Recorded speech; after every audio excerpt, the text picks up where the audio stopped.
Hey guys, LaRita from TXC Tells All is here. Thank you so much, LaRita. How are Thank you, you? Judy, for having me on. I'm good. It's been an interesting week. A lot of Yeah, things have been happening. yeah. Well, were you watching some of the Donna Adelson trial? I saw, yes, I saw that they have a verdict. They had a verdict, and so I'm pretty sure. I think most people predicted that was going to happen, but it kind of finalized everything. And Hmm. I know her family obviously is not happy, but it is what it is. It's kind of like I think a lot of people saw it coming after her son got convicted. It was like, yeah, it was just a matter of time before she was going to go down too. So I don't know what's going to happen with her husband or her daughter, but yeah, interesting. Yeah, yeah. Well, I think it should be okay for me to play a snippet from Deep Dive True Crime. So Okay, you guys, please feel free to support James's channel because he's the OG of the Dan Markel case, okay. covering it since like 2016 or something, Mm, back when nobody was covering Dan Markel's case. mm, So he has given me permission in general to play his stuff. So I'll share revenue with him okay. also. So, okay. Thank you for being here. I'm so sorry I was so late. It was just Now a weird, you've done a good job of like you brought my attention to the matter. So I mean, he brought yeah. your attention, you brought my attention when you started covering it. So Yeah. it's good Oh, that. and by the way, why don't you give a quick bio of yourself to Oh, people? okay. So I'm LaRita. I have a channel on YouTube called TXE Tells All with another attorney, Tracy, and we cover all things personal finance, pre-law school and beyond, veterans benefits. We do lawyer reactions as well. So we started our channels similar time as Judy, and we kind of have connected since then. And we both are practicing attorneys on the channel, but basically giving it our personal and sometimes professional reactions to things. So thanks, Judy, for having me on your channel, Yeah. and sometimes overlap. You'll see an overlap. So if you haven't followed us on YouTube, feel free to hop over to our channel, TXC Tells All. And we also are streaming, double streaming. So for my TXC Tells All viewers, this is Judy, and you can check out her channel. She has a lot of reaction videos to kind of trending topics. Yeah. And originally both of us were covering the legal profession and trying to give, information, talk about law school and stuff. But then after a while, I just realized people don't care that much about talking to lawyers about their careers and how they got into their specialties and stuff. And I Mm-hmm. kind of stumbled onto the Dan Markel case because Okay. I was interviewing this attorney that I know, Steve Epstein, who Mm-hmm. was writing a book about this case. It's called Okay. Extreme Punishment. So that's when my channel just suddenly took off. Okay. So it was a Okay. big surprise. You Yeah. found your So, niche. You found your niche. yeah, you got to Sometimes find your niche. it found Yeah. you. I get you can say it found you because that's what usually happens. You can put a lot of things out, and your viewers are going to tell you what they want to see from you. So they Yeah. told you what they want to see. That's right, because it's about what the viewers want, not what you just want to throw Right. out there. Yeah. Right. Okay. So we'll watch a little bit of this and Okay. maybe Dan's father's victim impact statement. Okay. Okay. Okay. Thank you.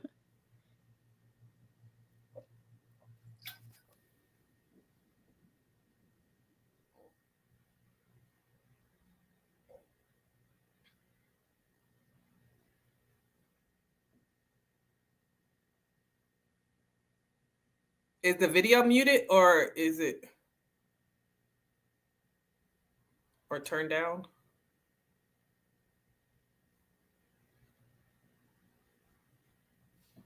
You know what? I think they just didn't have sound at first. Oh, okay. That's why you don't hear anything. I'm playing it at faster speed. Okay.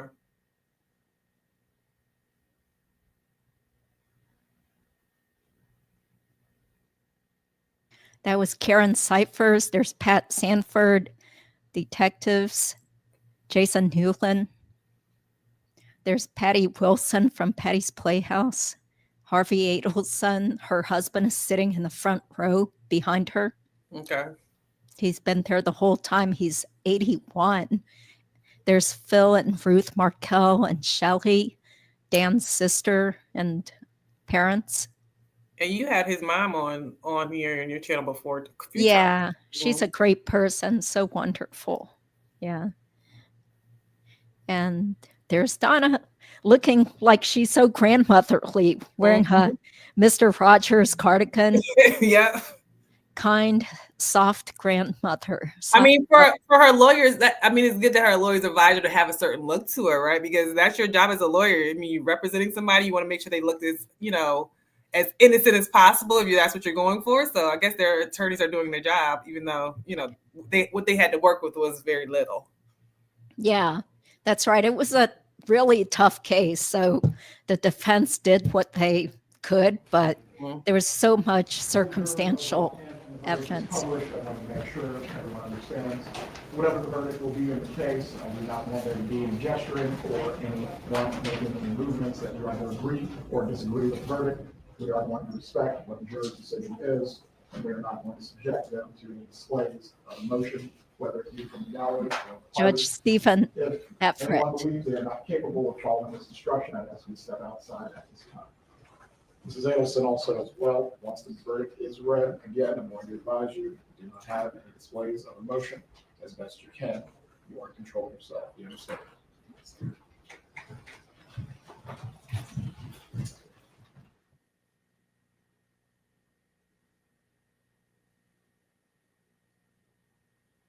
Didn't you do a skit with her in it? She wasn't looking like that when you did the skit. Thanks for watching my silly comedic skits then. That was a while ago. But yeah, she's trying to have a different look now. Yeah. This isn't just a wallet, it's a rare find. There's something different about owning something almost nobody else has. That's why when Ridge dropped...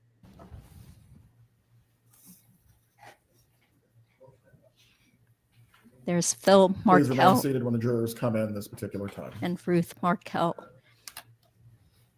There's John Steinbeck behind Phil Markel. And there's Patty, who is my friend and roommate, who's now standing right next to me. Oh, really? Yeah, she's here. She used to work for Harvey Adelson back in the 1980s. Oh, wow. As a dental hygienist. There's Harvey. He's a retired dentist. Behind him is Rebecca and Patty Wilson. Please can hand the verdict form to the bailiff.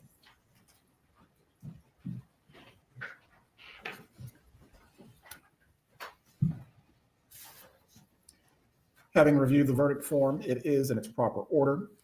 At this time, I will publish the verdict. We, the jury, find as follows as the count one of the indictment, first-degree murder. The defendant is guilty of first-degree murder. He told her Mrs. not to Adelson, control yourself. He already warned her, but I guess it Count wasn't two. fine. We, the jury, find as follows as the count two of the indictment, conspiracy to commit first-degree murder. The defendant is guilty of conspiracy to commit first-degree murder. Count three. We, the jury, find as follows as the count three of the indictment, solicitation to commit first-degree murder. The defendant is guilty of solicitation to commit first-degree murder. And it is signed and dated by the foreperson. One moment. Members of the jury, the bailiff will escort you to the jury room.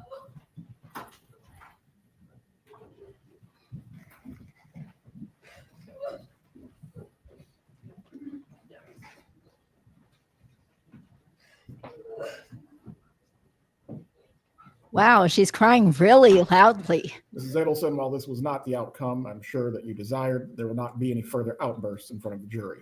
If you cannot control yourself, I am going to have to determine if you'll be removed from the remainder of this process. Yes, that was Karen Cyphers. Do you need a moment to collect yourself? Before the jurors are brought back in, we will take a brief 2-minute break. Please give her tissues if she needs them.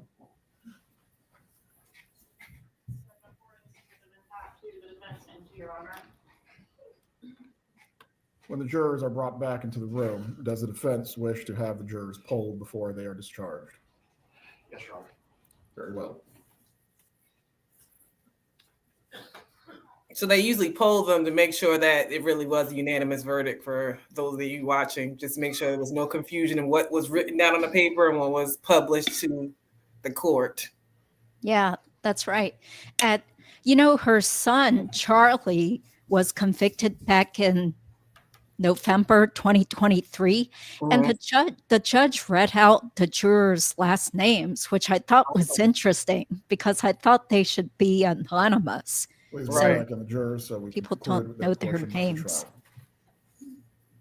Well, I know some jurors come in, they do press appearances after it's all over. So that gives them an opportunity now that it's all done. But in this kind of high profile case, it does make it, might be some privacy concerns or safety concerns. Yeah, especially given that, she's accused of also tampering with potential witnesses and trying to bribe one of her jail friends to lie for her. She's pulling out all the stops. Yeah.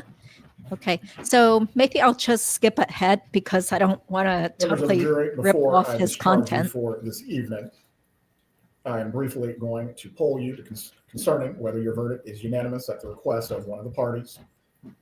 When you hear your last name, deserved murder through her actions. While no trial or verdict can ever heal the profound wounds caused by Dan's murder, justice must be served. I respectfully ask the court to impose the maximum sentence on Donna Adelson. Her lack of cooperation and remorse throughout the case demands justice, the justice that Dan's life and memory fully deserve. We are immensely grateful to the court for its careful and compassionate deliberation. Respectively, Ruth Markel. Thank you, Ms. Markel. Are there any other victim impact statements this evening? One more. His mom was very composed in her victim impact statement. Yeah. It's been years, but still considered. Please could tell us your name for the record. Good evening. My name is Phil Markel. I'm Danny's father. Judge Everett, I appreciate the opportunity to speak about the impact of Donna Adelson's actions on my families and the families of so many others. While this victim impact statement is addressed to you, Your Honor, it is also intended for the Adelson family, Harvey, Charlie, Wendy, and particularly Donna. I would like them to understand and reflect on the deep and irreparable damage they have caused. The pain that they have caused my family is obvious and permanent, but they have also caused lifelong harm to their own immediate family and so many other families and children around. Donna's selfishness, cruelty, and complete disrespect for human life, along with that of her co-conspirators, have left families forever broken. Louis Rivera, his children have no father. Catherine Magbanawa and Sigfredo Garcia, their children have no parents. Charlie Adelson, his son, Roman, has no father. Rob Adelson and his wife and their 2 children have lost their uncle and grandparents. Shelley and Ian, my daughter, their 3 children, my grandchildren, are left without an uncle and are separated from. Are we your first criers? Actions have left me, Ruth, and Shelley without our Danny, and Ben and Lincoln without their father. For anyone to commit such a cold-blooded, unprovoked act of murder is horrific. For Donna, someone who claims to care so much about Ben and Lincoln, her sunshines, her actions are beyond comprehension. She has harmed forever the people she claims to have loved. In the Jewish custom, we have an expression to always wish others to live to 120 years of age. For Donna, I wish her to live to 120, alone in her jail cell. I wish that every day of her remaining days, she thinks about the harm she has caused to so many, especially those 2 boys she claims to have loved so much. For these reasons, Your Honor, I ask the court sentence Donna Adelson to the maximum possible sentence. And my only short question to Donna, was it worth it? Respectfully, thank you. Thank you, Mr. Markel. Are there any other matters that the court needs to address this evening, Ms. Kaplan? With the PSI being Okay. So I don't know if it feels kind of strange now to go backwards and react to something else from the trial, but what do you feel like doing? I don't know how much time you have today. I can do maybe a few, maybe 10 more minutes for me tonight, but I did notice that I appreciated the father and the mother's, I guess, statements and showing how like it impacted everybody, and just like I don't think she realized how big it was going to get out of control. But this is an example, and I think you do some family law, or you've done family law before, just like how big sometimes when your hate for somebody is bigger than your love for your grandchildren, for your daughter. She didn't realize the impact it was going to have for all these people. And that's what happens in family law a lot. And that's why I didn't want to practice family law, because the emotions are so high. You get so, you lose focus on what's really important. And she took it to a whole nother level. But I know in family law that you see that a lot. And obviously it doesn't always come to murder, but sometimes you lose focus. And I think that's a hard job to kind of get your clients like, the children, the grandchildren are the focus here, not you guys, the adults who can try to figure this out. The children are going to be the victims of it and losing How many years between you and Charlie? And their 3 years. Parents and their uncle and all the people that they said were impacted by it. So, yeah, that's right. So, what do you think about this whole case in general? Because it's taken 11 years, more than 11 years after Professor Markel was murdered until, they start reaching the rich, privileged people that were behind his murder.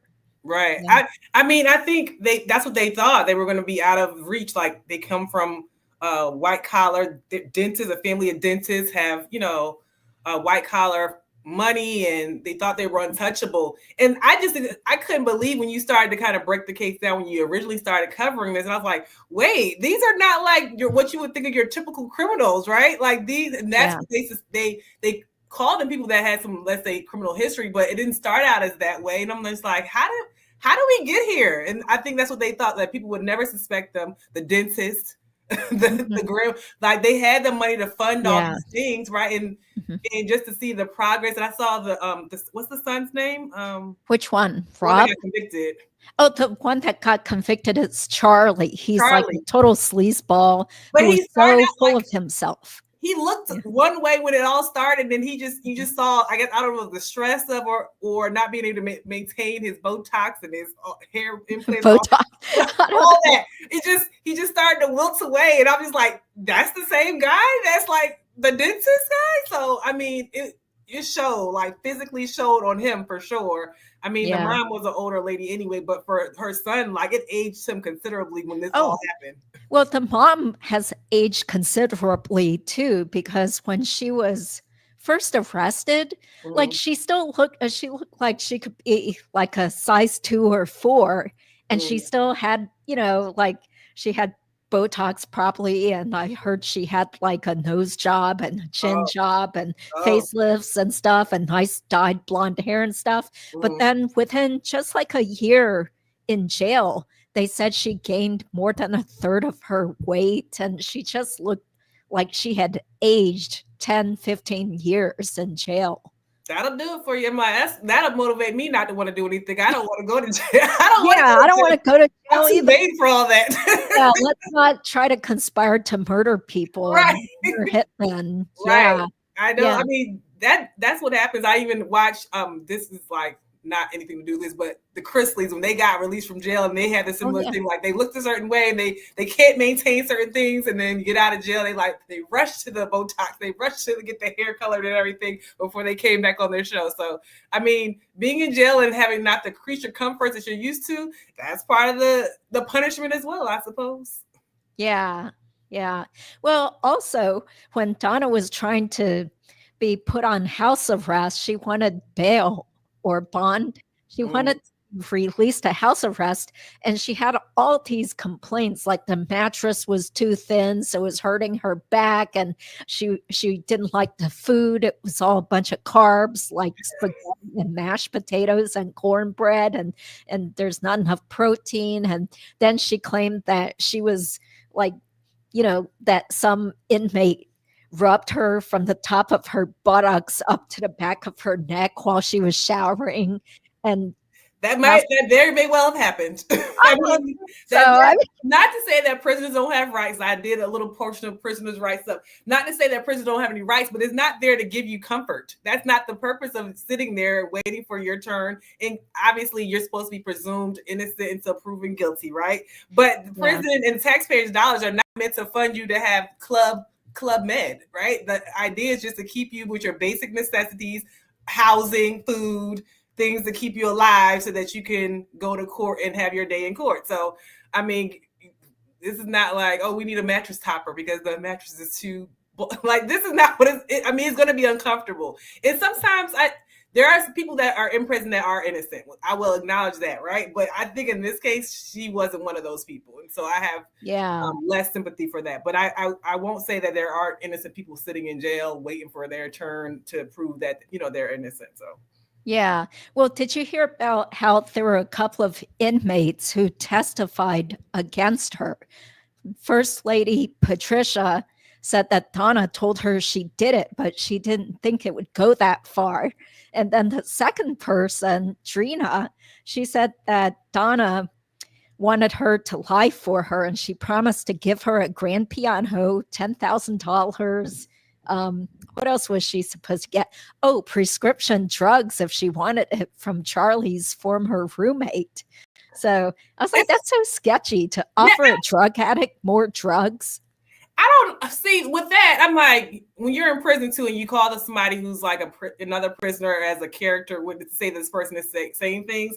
I mean, I think the reason why criminals get caught is because some of them are not smart, right? Yes. And if she's that dumb to say this to her prison mates, I mean, she deserved the nail in the coffin that she had, because who does that? Like, that's almost like TV worthy. You see that on TV? Oh, the jailhouse snitch came in and testified.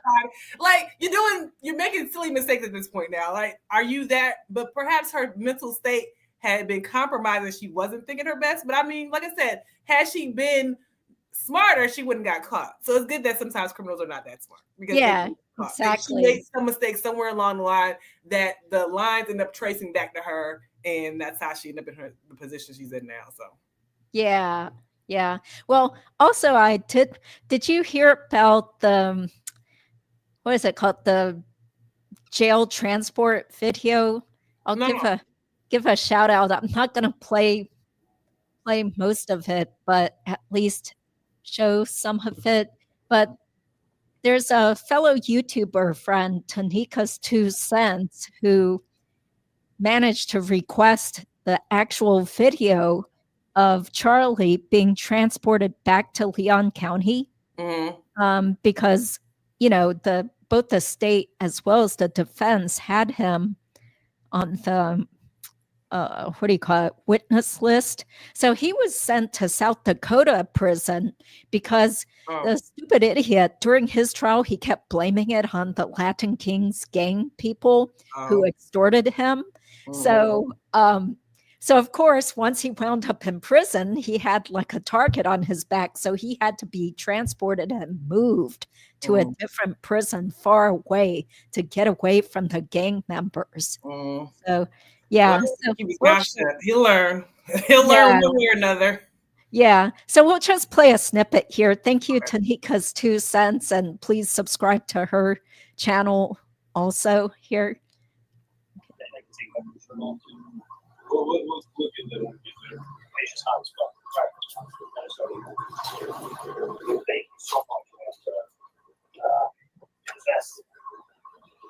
Little fist bump.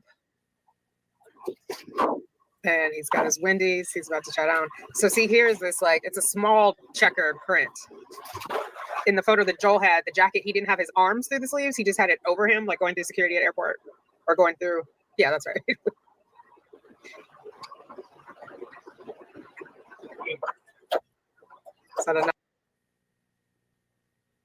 Okay, so if people want to see the actual full video, you can see it on Tanika's 2 cents. She's been covering this case as well as the Sarah Boone case and some other true crime cases. But this is so sad. Like, he's like so happy to get some Wendy's chicken nuggets with barbecue sauce. And somebody said they got him a biggie meal. So Have you ever had a biggie meal? Yeah, back in the day.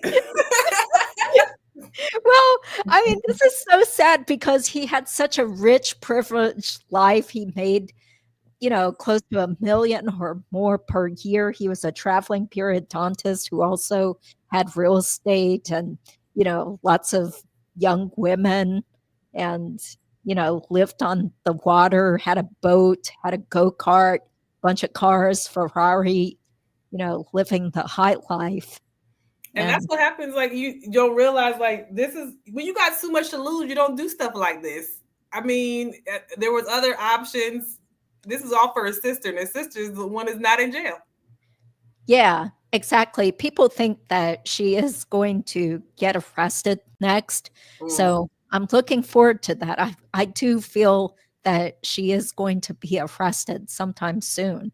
The hammer's coming down. I mean, I guess they're getting more and more. They're building their cases as they're going along. So now that they got this, they're like, okay, maybe we have enough to charge her now, and we didn't before. So it'll be sad for the kids, and then they lost both of their parents. But I mean, the situation is sad all around. So there are consequences for actions, and like I said, in family law, people make unwise choices, not murder, but in this case, they did. And her family was all in her business. Yeah, that's right. Did you ever do criminal defense or criminal law? I did criminal law when I was clerking. I was on the criminal docket for 2 years. Yeah, so I got a little taste of it. No, that was enough. Oh, well, what kind of cases do you recall working on? Well, I was in DC, so we had a few high profile cases. Trying to think of. I had one with my judge was on the felony and misdemeanor calendar.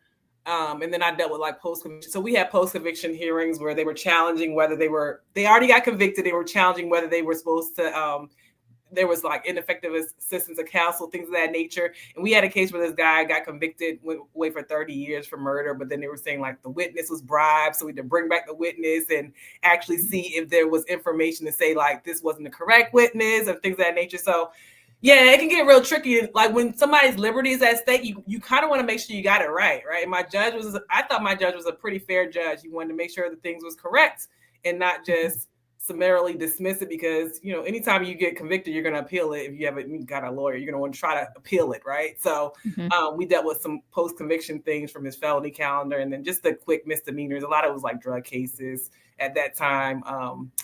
Not fentanyl, forget. PCP was a big thing in DC at that time, and people were getting and marijuana. And my judge was like, it's not legal here, so stop doing it or do a better job at not getting caught. So it was kind of like the cases that went in quickly. But we had a few felony cases that he had left over in his docket as well. So, but I mean, it kept things busy, and I was just like, yeah, that's enough. Even walking through the hallways, they like, hey, are you a lawyer? I'm not your lawyer. Yeah, that's true. Sometimes people ask you that if you're walking around. Right, just in the hallways. They're looking for somebody they're like, you look like you could represent. No, but like, I'm not here to be your free attorney. Yeah. Right. Well, what years were you in DC? I was there from 2011 to 13.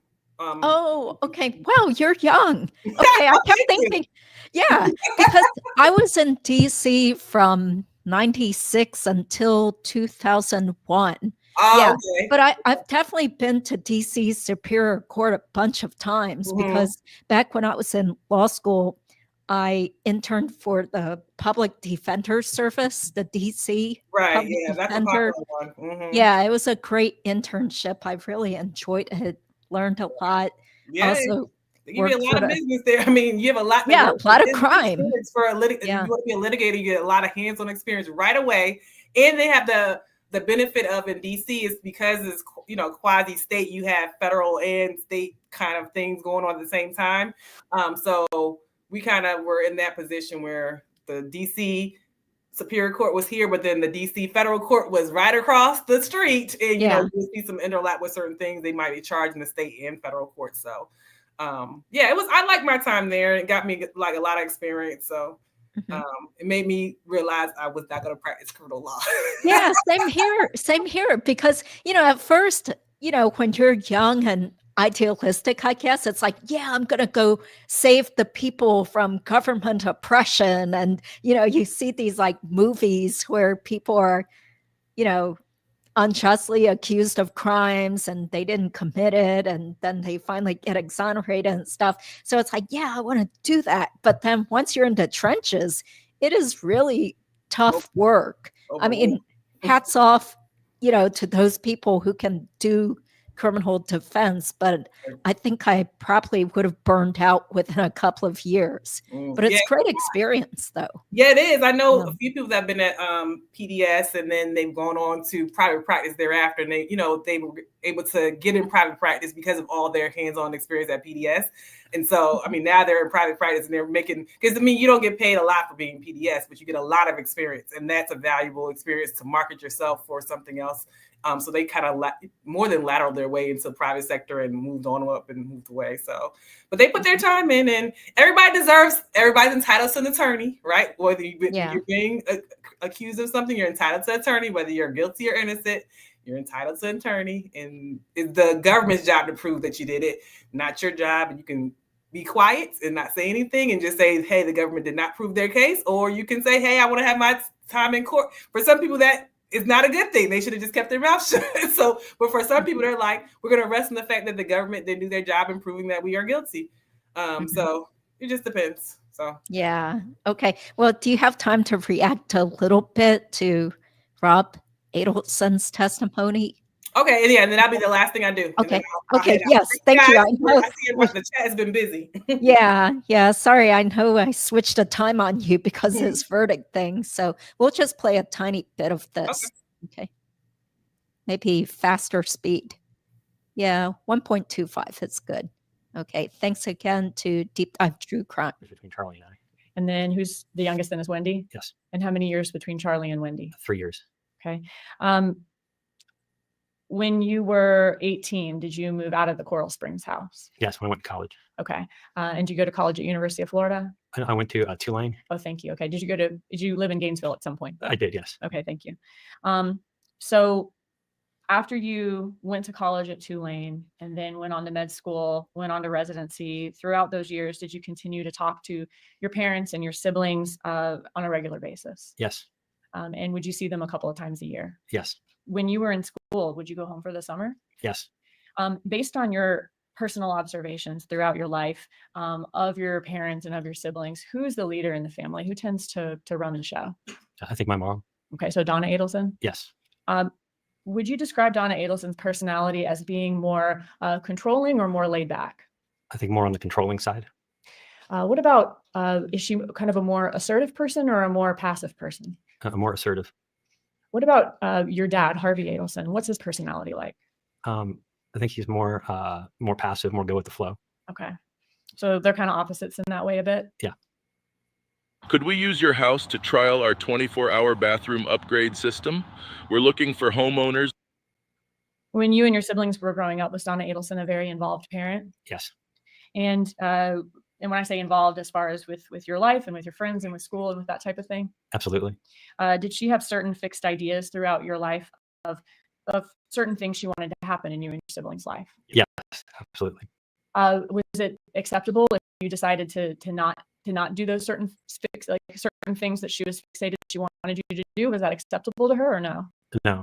I think she had certain sort of rigid, fixed ideas or impressions for what she wanted for us. And if you went along with that, things were fine. If you didn't, things were not fine. Did she have strong opinions about who you all married and what you all did for a living and those types of things? Yes.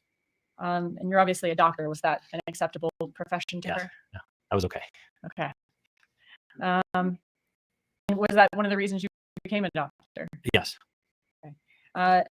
How involved was Donna in yours, Charlie, and Wendy Adelson's life after you grew up, became adults, and had kids of your own? I think still involved. Was she more involved with your life, Charlie's life, or Wendy's life, would you say? You're probably more involved with Wendy and probably to a lesser degree with Charlie. Okay. And then would she's the least involved with your life out of the three? Yeah, probably because I was older, but sure, I agree. Okay, so you're the oldest child. You're out of the house before the other two? Yep. Okay, and then you also lived other places after you went to college that she had with the three of your lives, or was it more of like a micromanaging as you saw it? I think it was certainly between over involved and controlling. It probably lended itself more toward controlling, but there's in various realms, more or less. But I think certainly that was the tension. Okay, so a little more on the controlling side. Yes. And in your professions, your jobs. Yes.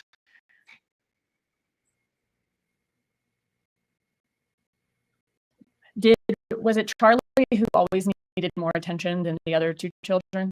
I think so, yes. When did Wendy's life start becoming one that she needed to pay or give more attention to?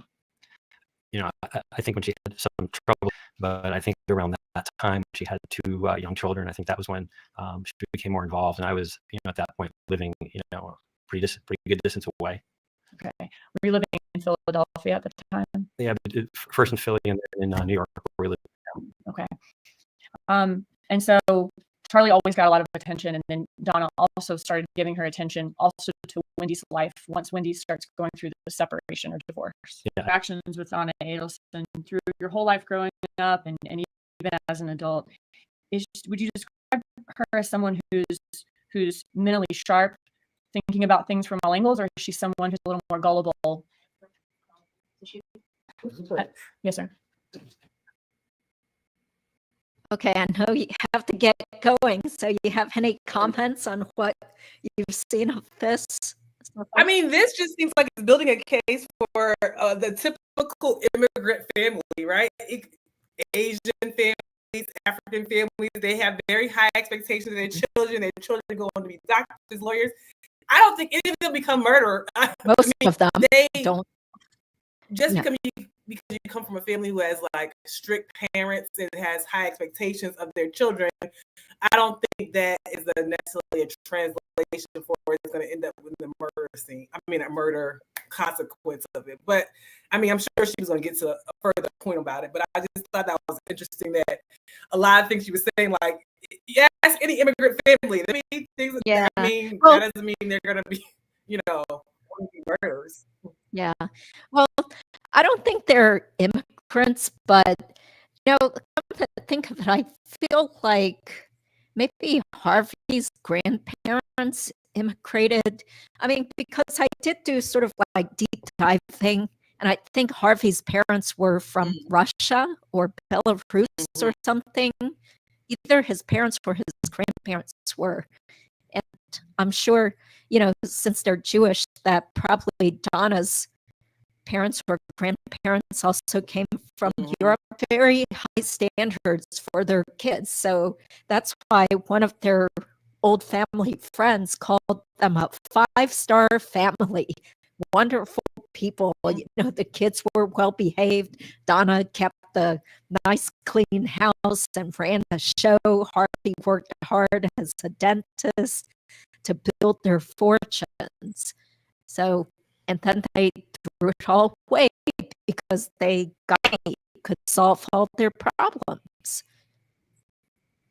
Yeah, and I think they thought they were above the law. I'm just like I said, I think that I would think that you would think, don't risk it all. You have too much to lose to get into those kind of things. And I guess they didn't think that they didn't think about all they had to lose for it. So they unfortunately let this demise. Yeah.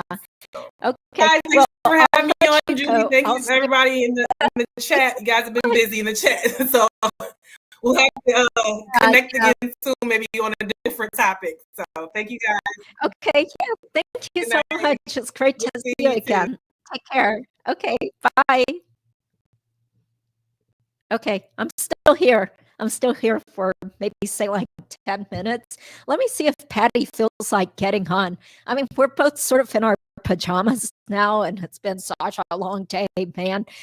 Plus I was running like crazy to get to the courthouse as soon as they said the verdict was in. But by the time, I got there, and of course all the courthouse staff has gone. So doors were all locked and I couldn't be there in person. So I was just watching live on my cell phone through Deep Dive True Crime. So hold on, let me see what Patty is up to.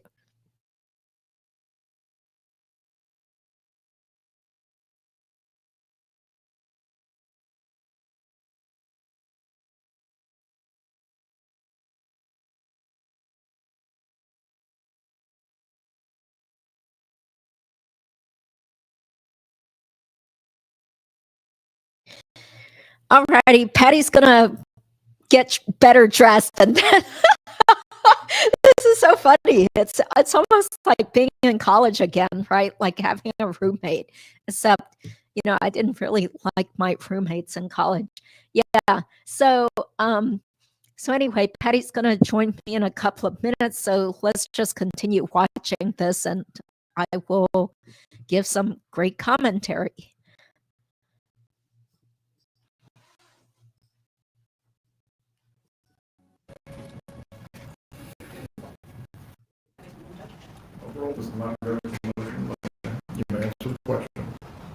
No, I don't think she would just snap to and do what someone told her to. Okay. Is she the type of person who's going to have some questions if you ask her? Yes. Something? I think she would definitely have some questions. Okay. All right, come with me. I'm going to show you why oats overnight is your new favorite breakfast. It all starts with high quality ingredients. How did Donna Adelson feel about this marriage? He was very positive about him. Okay. So he was somebody she approved of. Yes. All right. And how did that change as Wendy and Danny's relationship soured? They ended up moving towards divorce. So I really only heard anything bad about Danny after Wendy moved out. I didn't hear anything bad about him prior to that. Yes. And when you say hearing bad things about him, like from her? From Donna Adelson? Yes. Okay. And how did Donna Adelson feel about Dan Markel in 2014? I mean, she hated him. Would this come from your knowledge of that? Did you observe that Wendy played a bit of a damsel in distress, in your opinion, in the divorce? Yes, I think that's a good way to describe it. Did Donna Adelson ever talk to you about Wendy Adelson and Dan Markel's divorce? I apologize. Did Donna Adelson? I apologize. Can I hear the question again? Did Donna Adelson ever talk to you about Wendy and Dan Markel's divorce? Some. I mean, the phrase that sticks in my head is with all the various motions. I remember that phrase. I remember there being a lot of court motions back and forth. But I remember that phrase. I remember some complaints about like very long either mediation or depositions that Wendy had to endure. Okay, so this is Donna saying Wendy's having. Okay, Patty is ready to make her debut, or not really debut because you've been on again. So anyway, Rob Adelson, I thought, was such a great witness. So thank you, Dr. Adelson, for being so brave and becoming sort of like friends to the Markels, keeping in touch with them, because this is just such a horrible tragedy that has torn apart families. And, I'm sure the Markels are so touched that he broke the ranks of his crazy, controlling, murderous family and was willing to tell the truth. So he's so brave.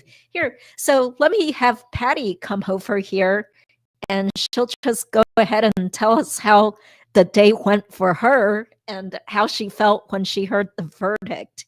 Okay, so I'll probably remove this microphone and stuff. So.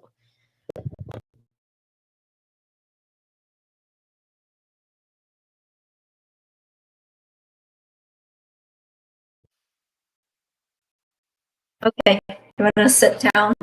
Yeah. Okay, so Patty, tell us how the take went and how you're feeling. How'd you feel? Oh, it was well. It's very emotional to me, but it was as far as checking off something on my bucket list, it was fascinating to attend a murder trial in person. I learned a lot. I don't know. It was an experience. Now there's, you can't hear as well and whatever, but just being there, you can watch the jury. You can look anywhere you want to put your eyes. I kept looking at Harvey and Donna, and when you watch from home, maybe you can hear better, but you can't look wherever you want. And you definitely can't see the jury. So I'm just still kind of like, but how the day went? Well, Donna didn't testify. She didn't change her mind. I thought she might testify in the morning. George's opening argument. Did I say the right thing? closing argument? Closing But then there's a argument. rebuttal argument. Yeah, Okay. rebuttal. Her closing argument was brilliant. It was really impressive. This case only gets more and more complicated in layers. It's like an onion, more and more layers. And then we had this young jury. It was hard to read them. And it was hard to know. And then, after the trial, was it a lot of people on court TV or somewhere were all saying Georgia didn't prove it. She's not going to get. And then I started to get really nervous, and I started asking all the peeps in our community, and they were all like, no, she's guilty. So it was a real relief. And I don't know that they're on YouTube yet. I've looked, and I don't see anybody's posted the victim impact statements. I don't know if they're up there or not. No, it's on Deep Dive True Crime. Is it? Okay. Ruth and Phil read their statements. Yeah, but what about the press conference? I don't know. I haven't checked yet. The press conference, I couldn't videotape. It was packed, and it was in a crowded room, and I had tall men in front of me, including Carl. That's too bad. Georgia came out, everybody erupted in cheers and clapping for quite a while. And then, she took questions, and they asked why didn't Rob testify in Charlie's trial? And she said she didn't want to do that to him unless she felt she really needed him, and she felt she did this time. When we asked about, are you going to arrest Wendy? She said, I can't remember what she said. And then someone else said, so in other words, we should stay tuned. And she said, yeah, stay tuned. So okay, she said stay tuned again. Yeah. Awesome. And I think Phil and Ruth probably are a little more in the know from the prosecution or whatever, because I noticed also Phil ended his impact statement with saying towards the end, he said, I'm not going to be completely happy until everybody involved has been held accountable. And who else is there? There's Wendy and Harvey, but at least Wendy for sure. Yeah. So it was something. Now I don't know if I bet you the court camera didn't show this. After Phil gave his impact statement, when he turned around to walk back to his seat, he gave Donna a dirty look. She didn't look at him. Then he's walking towards Harvey. I swear he had smoke coming out of his ears.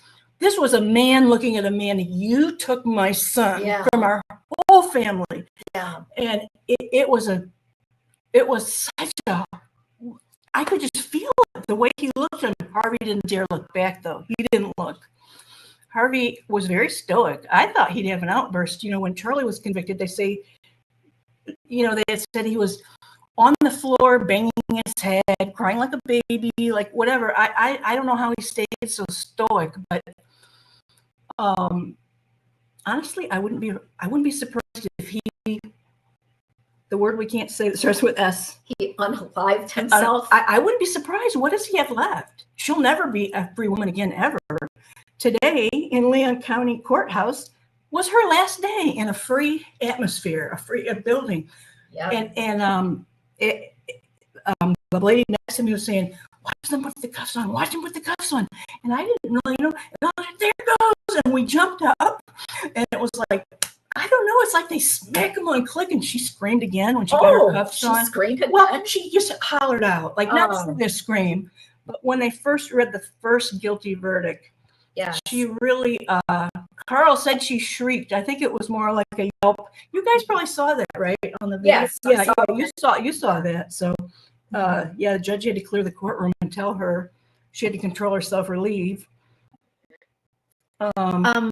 So, hey, Mona had a question. She said, did you know that it was could you tell the jurors had voted guilty? Yes. Really? I want to tell you something I heard, and maybe it's not always true, but I've heard the jury will not look the person in the eye when they enter the room. Yeah, that's what happened to Charlie. When they entered the room, every single juror was looking down towards their shoes, all the way to their seat, and I leaned over to the lady next to me, and I whispered, guilty. And she's like, shh, because they're like really strict in there. You can't, But when I saw that with their eyes, I thought, yep. Mm-hmm. Yep. Yeah. So what were you doing for the last 2.5 to 3 hours when you're just sitting around? I'm like a fidgety person anyway. It's hard to sit still. But one thing I did was I interviewed this guy who breeds butterflies in LA or somewhere in California. Oh. I happened to meet him. He's there. He also follows this case, but his name is Dave, but he goes by Jimmy McNutty. Yeah. I didn't even think of that. He's, he raises butterflies and all, and so I interviewed him so that I could show it to my grandchildren because he has a YouTube site, and I thought, how cool! I'm going to show my grandkids these butterflies, and then they're going to get to see the actual guy. He's a high name, so I know I'm one of those grandmas. But anyway, I don't know, what was the question? Oh, the question was, what were you doing during those hours that you're just waiting? Yes, that was another thing I did. I actually got up and I walked around. I went and I did a little interview. I did a little tour of what a courthouse is for my grandchildren. Sorry about that, but I'm like, and this is the media room. This is blah blah blah. This, I just made that little video, and in the end, it was too long. It won't text, so I'll just show it to him in person, like when I go. But what else? James, mentor lawyer, ordered like 4 huge. I never saw that big pizzas for the media room. And the defense attorneys went in there. They went in there and pizza, and people were complaining. And John Steinbeck said, "We're not going to let Harvey have any." Who comes over 2 minutes later? Harvey. Harvey took some of mentor lawyers. Harvey went in the media, and I videotaped him in there. I sent it to you. Did you? Yeah. Okay, this will be happy. It's really short because I knew I was going to get caught, but you can videotape in public. In a public place, you can videotape, right? Yes. You just couldn't in the courtroom. Yeah. Right. So yeah, and I had gotten. Harvey was so greedy that he went in and got some pizza. Yeah, he did. Jeez. Yep. Okay. I got it on video too. Judy has it on video. Okay, well, thank you. You want to sit down? You want to sit down again? No, because we want to hear from Do you guys have any questions? Okay, thank you, Lazy Law News Network. I know he made a short mocking me, pretending like I was feeding Harvey or massaging his head. Okay. Yeah. Let's not make jokes about Oriental massage parlors here. Okay, but thank you for the generous $1.99 donation. I bet I can get you a great breakfast for that. It's Vince. Vince. That's his other channel. $2. Yeah, $1.99. Oh, yeah. Thank you for your generous. Is Vince watching now? I guess so. Yeah, Vince, I took some videos for you because you asked. Great. Yeah, thank you so much. Yeah, I was really disappointed when I got there, and I was like, shoot, the whole building's locked. I walked around the whole place, and I was like, gee, somebody could come out and mug me. I'm just by myself out here. It's dark, but, I stayed out there for quite a while. Okay. So let's see. Georgia said in her closing, justice will be done when all the conspirators are held responsible. That's right. It kind of foreshadows that she's I think it does. done. Yeah. Yeah. Good. Yes. And I heard Wendy's in Denver. Somebody said she's in Denver, Colorado. So yeah, for what it's worth, Ruth Markel or Phil Markel mentioned that she's moved to kids once again. Yeah. So that's terrible for the kids. They're in high school. That's the worst time to move to a totally new state and switch schools. Those teen years can be hard all your enough. friends are gone. Yeah, it's terrible. So what is it? Carl had a soda can in court. Yeah, that should be did. allowed. He was. I saw him. He sat. Yeah, he walked past me and he was in front of me at that point, and right away I saw that Coke can. I'm like, oh, Carl. Yeah, you're not supposed to. Yeah. An attorney should know better. You'll get scolded. You can't be bringing soda and food inside an open the can. Yeah. Yeah. You can bring water in a bottle with a lid, but nothing else. Oh, Phil said some sort of 120 years comment. Yes, like a Jewish saying that you usually wish that people. I think Ruth said that. Oh, I think. I might be wrong. I think it was Phil. Okay, maybe it was. Mona said Phil. Yeah. Okay, Mona. Harvey threw his own sons away along with Phil's. Yeah. Oh yeah. So it's a real privilege to be able to come here because there were a lot of moving parts to get us here, and Patty had some things come up with her family, and I had a trial the previous week and still have tons of work to catch up on. So it's back to real life later tomorrow. So you're leaving tomorrow too, right? Yeah. I mean, the trial's over, so Yeah. there's really no reason to hang around Tallahassee. They were pretty firm with cuffing Donna. Yeah, that's what they should do. Yeah, they snapped that clinking noise, and she kind of yelled out then too when they did it. So were you just sitting in the courtroom the whole time, or did you get up and move around and go outside? Oh, I didn't go outside, but I basically was kind of just that entire floor has a bunch of different wings, and I was kind of walking most of the ladies were all sitting in the hallway and chatting and all, and I don't know how to answer my pants and my feet hurt, and I wanted to get up and move around, and then ended up doing that courthouse tour for my grandchildren and interviewing vets, and then I think I went and got a Coke, which I'm trying not to drink Coke, but I needed the energy, so What? You were interviewing someone? Oh, just the butterfly guy. Oh, the butterfly. It was You not said even Vince. an You mean interview. Dave. It Dave. wasn't even an You were interview. I really discussing just it. asked him, Yeah. "Could you talk a little bit about what you do?" And you could say hi to my grandchildren.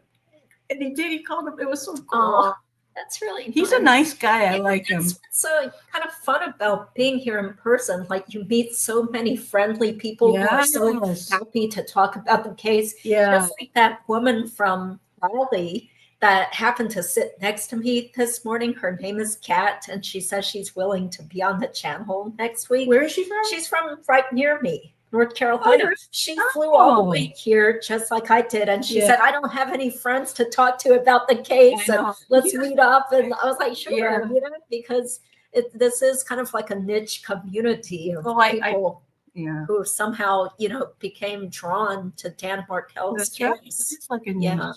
I briefly spoke with Phil and Shelley today, and that was nice because I had emailed Ruth a couple weeks ago. I had a few things I wanted to share with her, and then I told her about these spoon necklaces, and I said, "I want to give one for you and Shelley." Yeah. Okay, once I got there, I thought, this is like a frivolous thing, and this is serious. They killed his son, and she had said, "Please come up and say hi to me while you're there." And normally when they're in court mode, they don't want anybody, leave them alone and respect them. But she said I could come up and say hi to her. But once I was there, and she was wearing sunglasses because she had injured herself, and and she's older, and I just, and then I started worrying, these spoon necklaces they're going to think we're too laughy when we laugh and joke, but we all take this very serious and feel horrible about all these people that have been hurt beyond Dan. But so then later, someone named Georgia Peach. She's really nice. She's she's a little pistol. Yeah, I like her. Yeah. She told me, I think Ruth and Shelley want one of those necklaces, and I'm like, funny you should say that. I just told Ruth I was going to give her one, and now I feel it's too frivolous. Oh, no, you want me to do it? And I'm like, well, and then I saw Shelley, and I don't want to intrude on any of them, but I felt a little bit better with someone younger than the elderly. But Phil was standing there. So I explained to her about the spoons and Donna making the big stink and the whole thing that, I did tell your mom about this in an email, and it's all right if I just give you these necklaces and you can give it to her.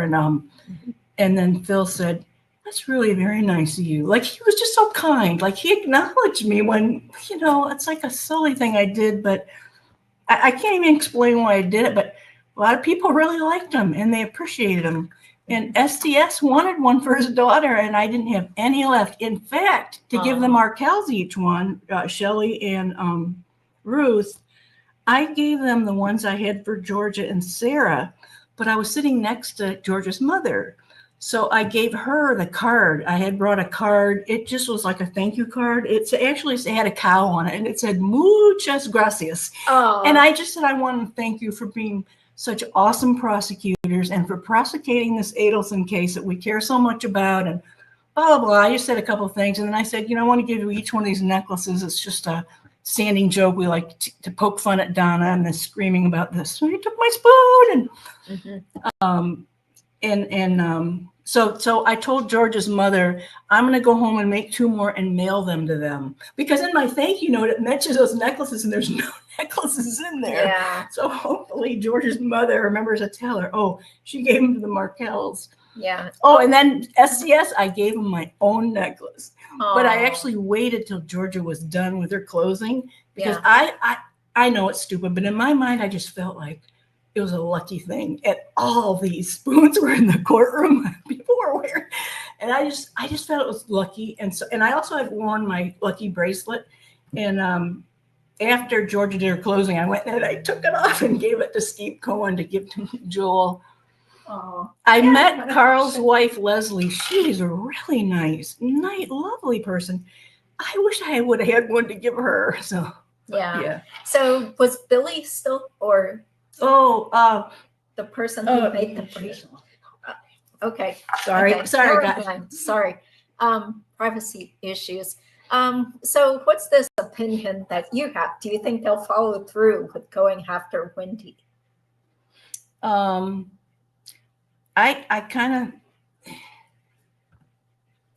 would say yes. I think yes, from the signs today, from what was said, the little hints. And also you'll notice at Charlie's trial, she threw out a lot about Donna. And now at Donna's trial, she's saying a lot about Wendy. It's kind of like, it just follows. It follows. And she's already been an unindicted co-conspirator. Right. Unindicted named by the state. She's already as a been named by that. co-conspirator. And so is Donna. And look where she is now. Mhm. She's gone from the elitist high rise where A-Rod lives to prison. Yeah. Prison is way worse than jail.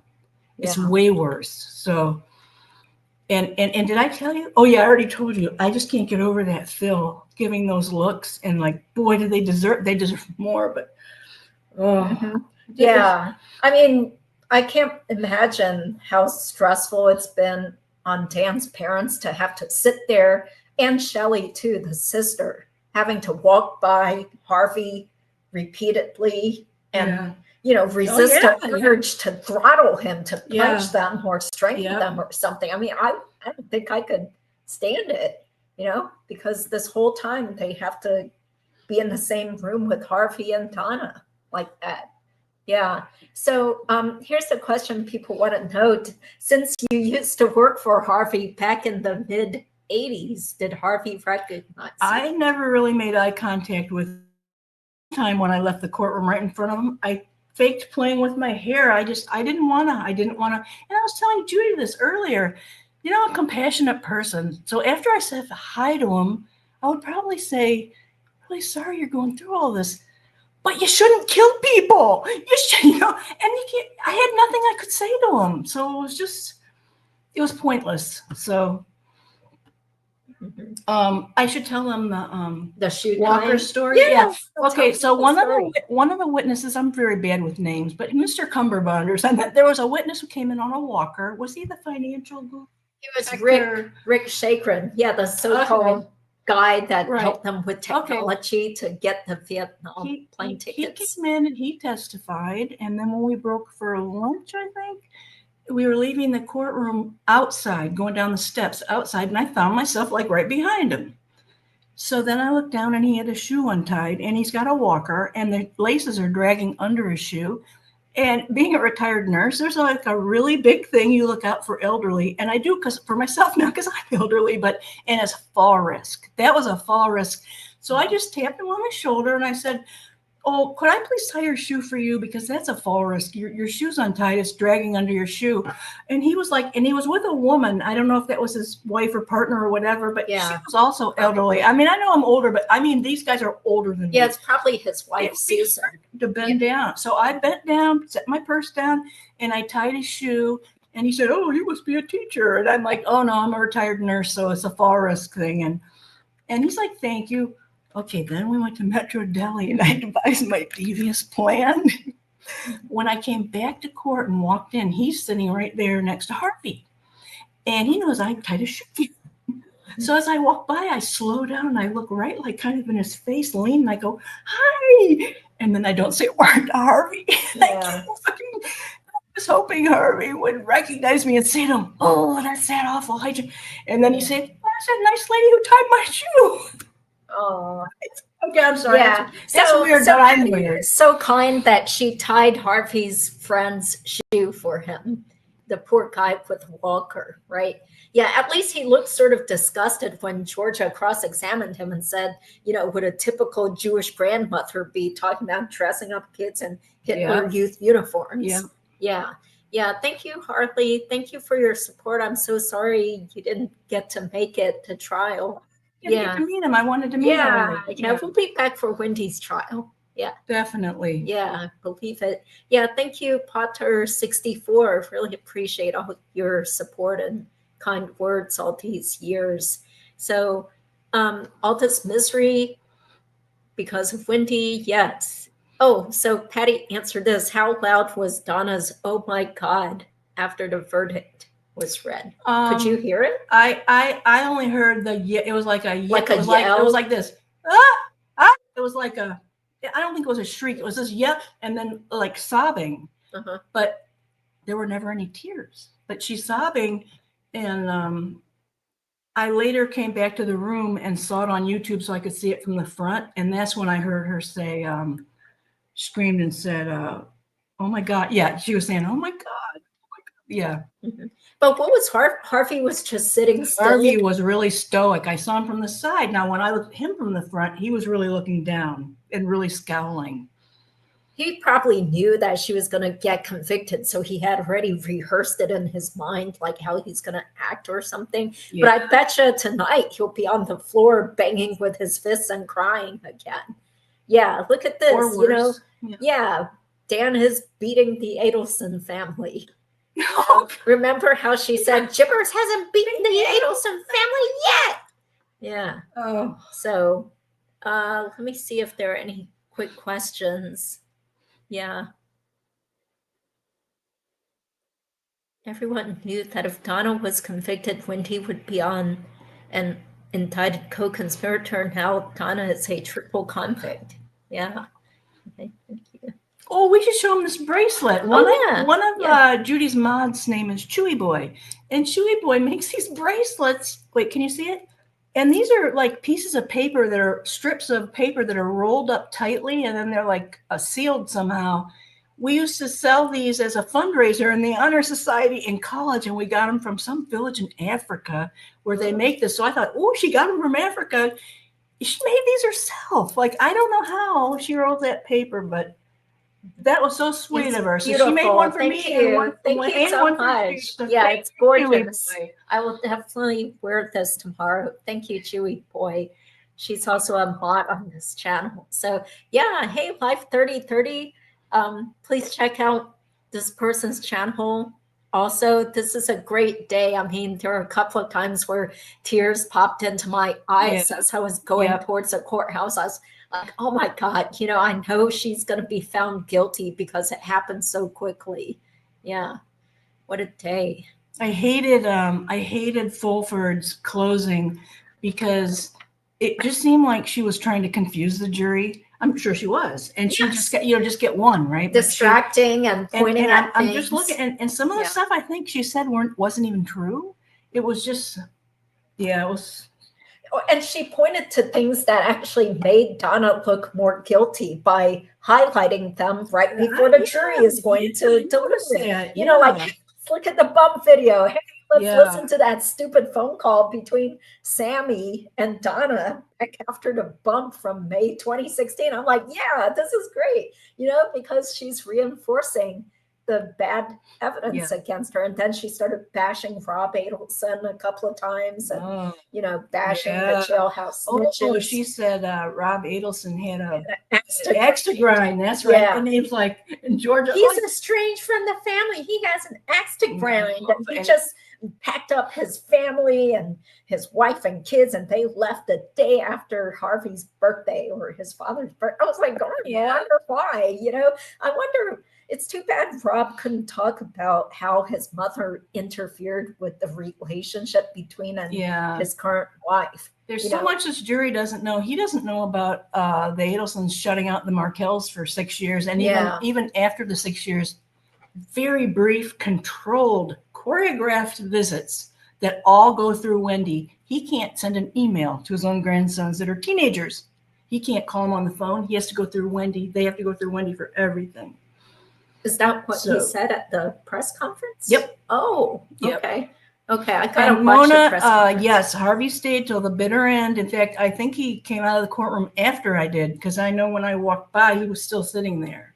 But Donna was already gone, and he just sat there, I guess, maybe in shock. But yeah, they got those cut, and she never turned and looked back at him either. She just was escorted right down and out the door, and I saw her barely as the door was cut. Last time, I think you could see Charlie being fingerprinted back in that little alcove where they do sidebars. I thought I saw him getting fingerprinted, but they didn't do that. She just was whisked right out and she's gone. And the judge did say, well, you probably know that part, but he said something like, call the jail ahead of time and she has to be put on S-Watch. Mm-hmm. Okay. Let's see, what time is it? Oh, Cam Lacasse is asking how much money does Harvey have left? I overheard something. Well, something was said to me. She said the reason Donna got Fulford and Zellman is because the Adelsons are running low on money and they couldn't afford anybody else. Really? And Are you Zellman serious? is not a very good attorney, so his fee was. And Jackie's a disgraced judge, and they're saying that's She's how, running a funeral home. She and- barely and- practices law. now. and look, attorneys didn't want the case because they knew how much work was involved and how much all the all the data, all the stuff that would be involved. And so of course they're asking a high price. Adelson's didn't have it or didn't want to pay it. But I there was something said about $3 million, like he had been down to $3 million. How could he be down to $3 million? Well, I don't think he ever sold his condo, and isn't that worth like $1 million or something? Or do they rent? I thought they were renting. Oh, they rent. Renting it, but they sold. Oh, Charlie. Yeah. Granted, that is Charlie's money, right? But Charlie's 2 houses sold in the last year or two. Yeah. And Well, they have rental properties, right? Tons of rental units. People said it was sort of like lower middle class, not really fancy luxury apartments, but sort of so-so quality apartments. They had about 40 units, maybe more than 40 units. And get this, I've reported this already, but Harvey has recently sued Alex Berkovich, who is a former friend and business partner of Charlie's. So I need to check the docket because the last time I saw it, there was a motion to dismiss filed by Alex's attorney. So Harvey sued as power of attorney for Charlie because Charlie was business partners with this friend and they owned some sort of rental property together. And Harvey was alleging that Alex had usurped control of the property and wasn't giving any sort of financial accounting to them and probably,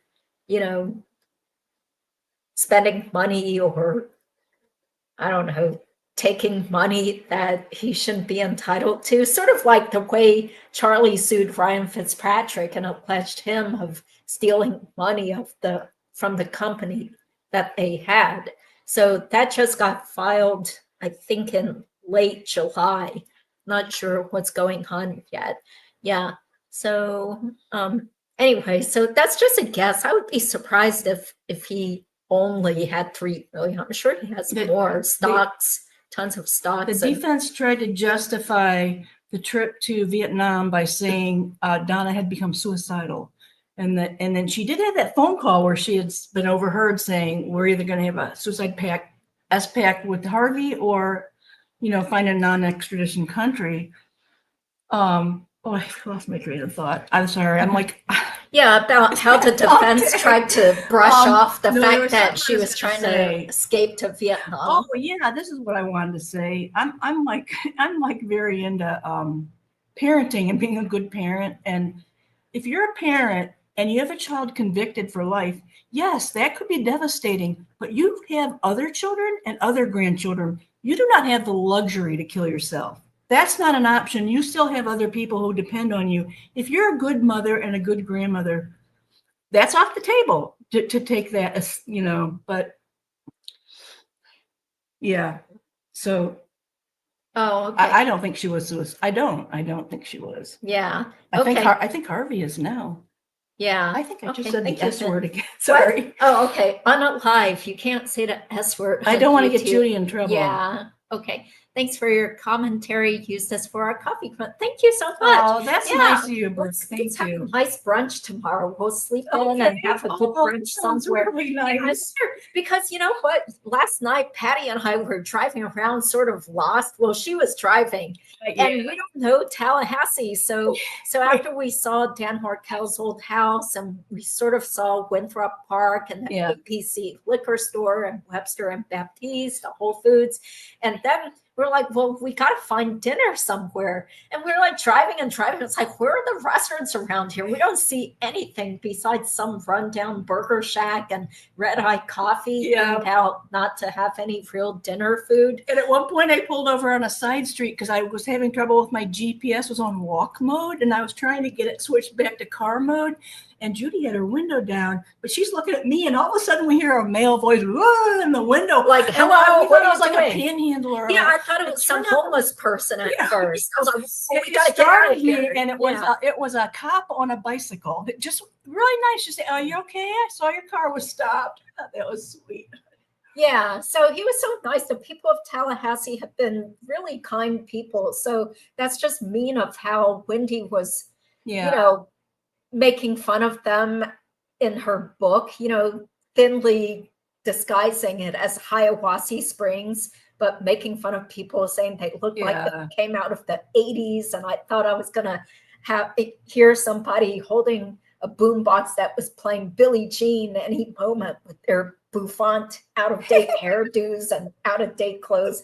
Yeah. So anyway, today during lunch when I was doing that impromptu live stream when Katie Bogenschutz wasn't able to join me and help me out. So this lady who sort of looked like Katie from afar, she just suddenly popped out of nowhere and she was like, hey, I was like, hi, who's this lady? And she was like, hi, I'm whatever. I think her name was like Shana or something. But she finally told me, she was like, oh, I watch your channel. And I was like, really? I can't believe it, because she works in the courthouse doing something. I forgot what she said she did, but her office is in the courthouse. And she was just so friendly and stuff. So, but I was kind of like totally caught off guard because I was stressed out thinking like, great, I'm gonna have to live stream from this weird part of the building. There's no privacy. And I was hoping Katie was showing up and stuff, but that was just so cool that this, you know, random stranger was so friendly and she actually watches the channel. You know, that's just kind of surprising. But another thing so about nice. Tallahassee, and I'm sorry I can't rattle off the numbers because I did this research quite a while ago, but when Charlie was trying to, when they were making fun of Tallahassee, it's this hick town, and I did a little research. I started looking up universities and things that are available. Like, 'cause I knew it was a real university town. They have, I wish I could remember the numbers, but I think they have the most schools that offer graduate degrees, like masters and doctorates. They have more of those in that area than anywhere in Florida. They're actually highly educated. You know, this is not a hick town. It's hilly. It looks more like Georgia than flat Florida, but which actually makes it beautiful. It's green and lush. It's like brown and dried up where I live and flat, but yeah, it's really pretty, and it's so unfair to say these people are hicks. I think everybody knows about FSU, but I think they also have Florida A&M University. I'm not sure why. I always thought that meant agricultural or something, and I thought it was just about that. It's not. They have all kinds of grad school degrees. It's impressive. So the Adelsons are crazy. They're just, they just thought that being in South Florida was the best thing in the world, and everybody they're else just snotty was and terrible. arrogant, and just like their friends. Superior. Their friends did not help Donna look good. The friends just seemed like a bunch of super rich, out of touch, snotty people. Yeah. Yeah. And I don't believe the testimony that Donna called her crying and hysterical. They couldn't find the phone record. Oh, it must have been WhatsApp. what's that new voice called? Oh, Yeah, it must have been Viper. Viper. Yeah, yeah. So She it was just such a doofus. Yeah, she didn't help Donna's cause. I think the jury knew it too. I thought these were just people to try to prop up the case for the Ailsons because there wasn't anything else.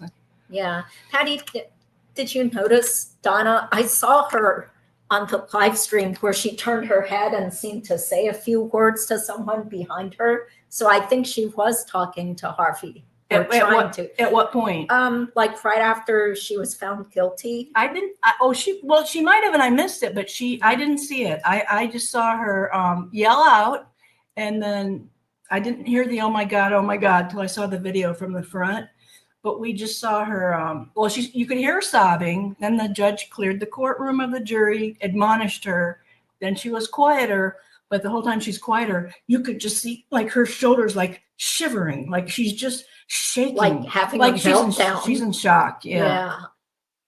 And then they stood her up and she turned and clank, like, oh, it was.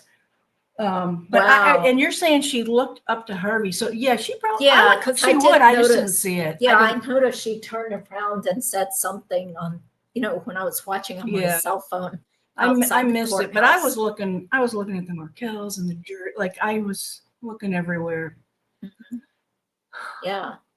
Ruth said something like their visits and correspondence were all choreographed and controlled very strictly. Yeah. Yes, exactly. Even in her book, she said that there was one time Wendy contacted her out of the blue and said that she could have, exchanges of pre-recorded videos with the kids. I was like, well, how generous of you. But she also wanted to make sure that Ruth gave some sort of public statement to everybody saying that, they shouldn't be bashing her or suspecting her, something to that effect. Yeah. So of course it was all just like, self-serving to make sure that Wendy looked good in the public eye. Yeah. Well, I really like the impact statement by Ruth Markel because she wasn't mean, she wasn't vicious, but she was really firm. And she very firmly was saying, she hurt these people, like she's going down the list of all the damage Donna has done. And Donna, the whole time is like shaking her head no. And Yeah, she was having a big meltdown. I feel like rewatching it all. Plus, I want to watch the press conference too. Yeah. So tell me more of the press conference. Could you hear? The press conference was kind of broken up into two. Right outside the courtroom, when Ruth came out and her family, everybody's like, "Oh, do we want to do it here?" And everybody with their cameras and running to the front. And I was like behind two really tall guys. I could barely see her if I stood on my tiptoes. And like right now, my feet hurt so bad from all that standing on the ball of my foot. But I couldn't have gotten up high enough to take a video. But yeah, we talked to the family there, and Ruth and Phil. No, I think it was mainly Ruth who spoke. No, Phil did too. I'm sorry.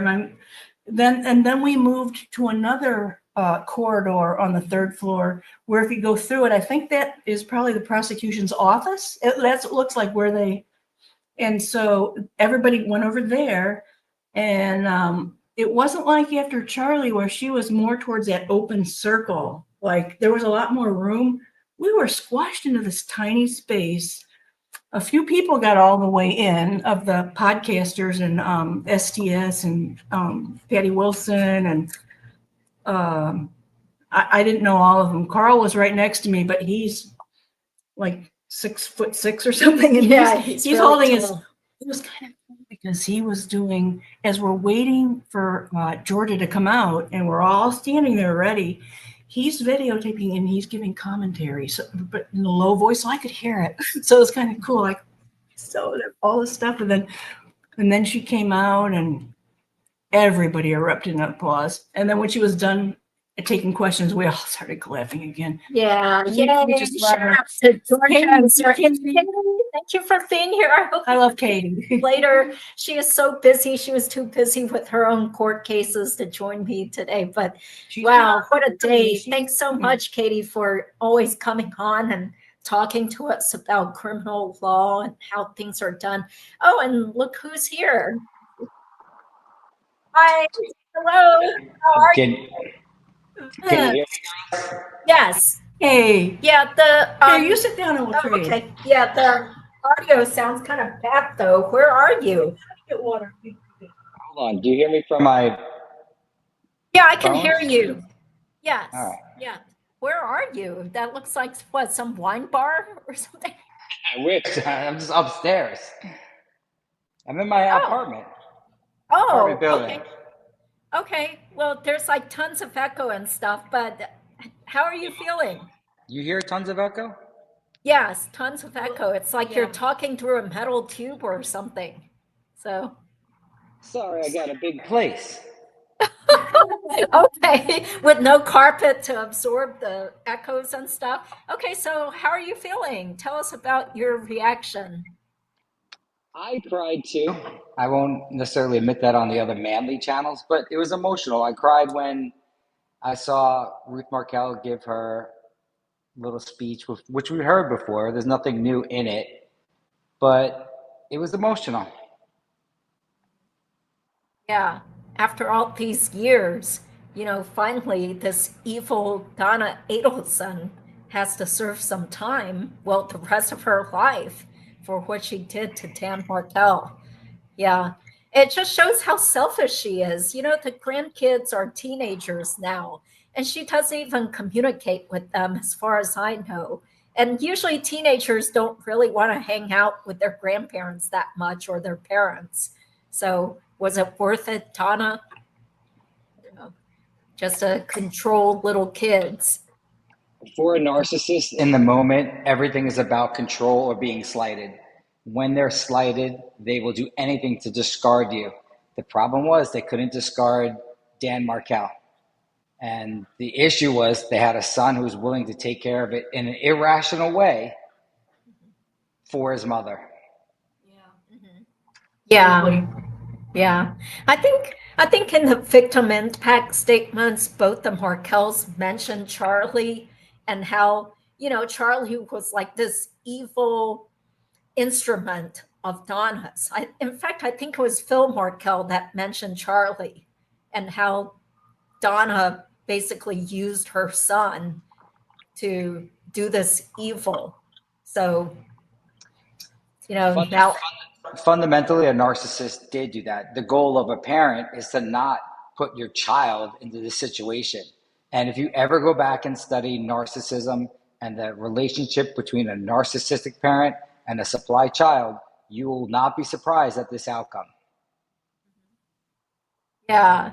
Okay. Well, this question about did Charlie hear the verdict? Well, Charlie, as far as I know, he's still in the Leon County jail. But I'm sure somebody will tell him, like some attorney, Harvey can call him. Yeah, I'm sure Charlie will hear from Harvey. Probably already by now. Charlie will find out.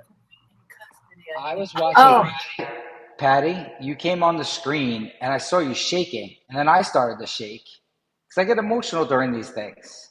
I mean, it's like if it's your life and it's part of it. Obviously, we're not in it in this actual war, but we understand what it's about. And I think good attorneys will cry for their clients if you're totally vested into the case. But I saw Patty shaking on the TV. Oh gosh, and now I got Charlie horse. Okay. Do you want to sweat? You saw me what? I saw you shaking on the TV. Now I don't know if you were using Viber or you were just shaking. What? I'm not sure what he's talking about. I don't know. You shaking in court? Yeah, you were shaking in court at the end when they're about to give the verdict. So you're right in the middle. You're shaking. Oh, your yeah, legs you were on the screen. I saw you on the screen sometimes when they showed. I did kind of start shivering and shaking at one point. I did outside the courtroom too when they said we could go in.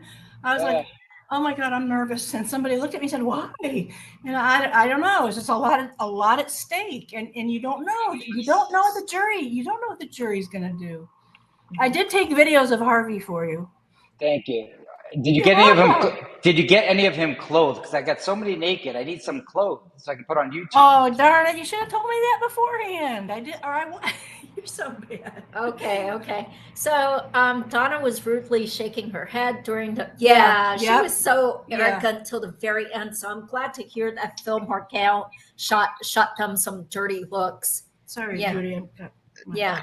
Okay, So- Dan's birthday, October 9th. That's right. Don't worry about that. Yes. It's not super chat. Hey, Patty, can you confirm exactly what Donna said when she was found guilty? I heard from the back, I heard a yell like this.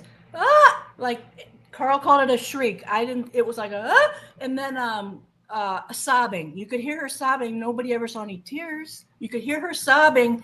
And then I came back to the hotel and I watched it on YouTube so I could see it from the front.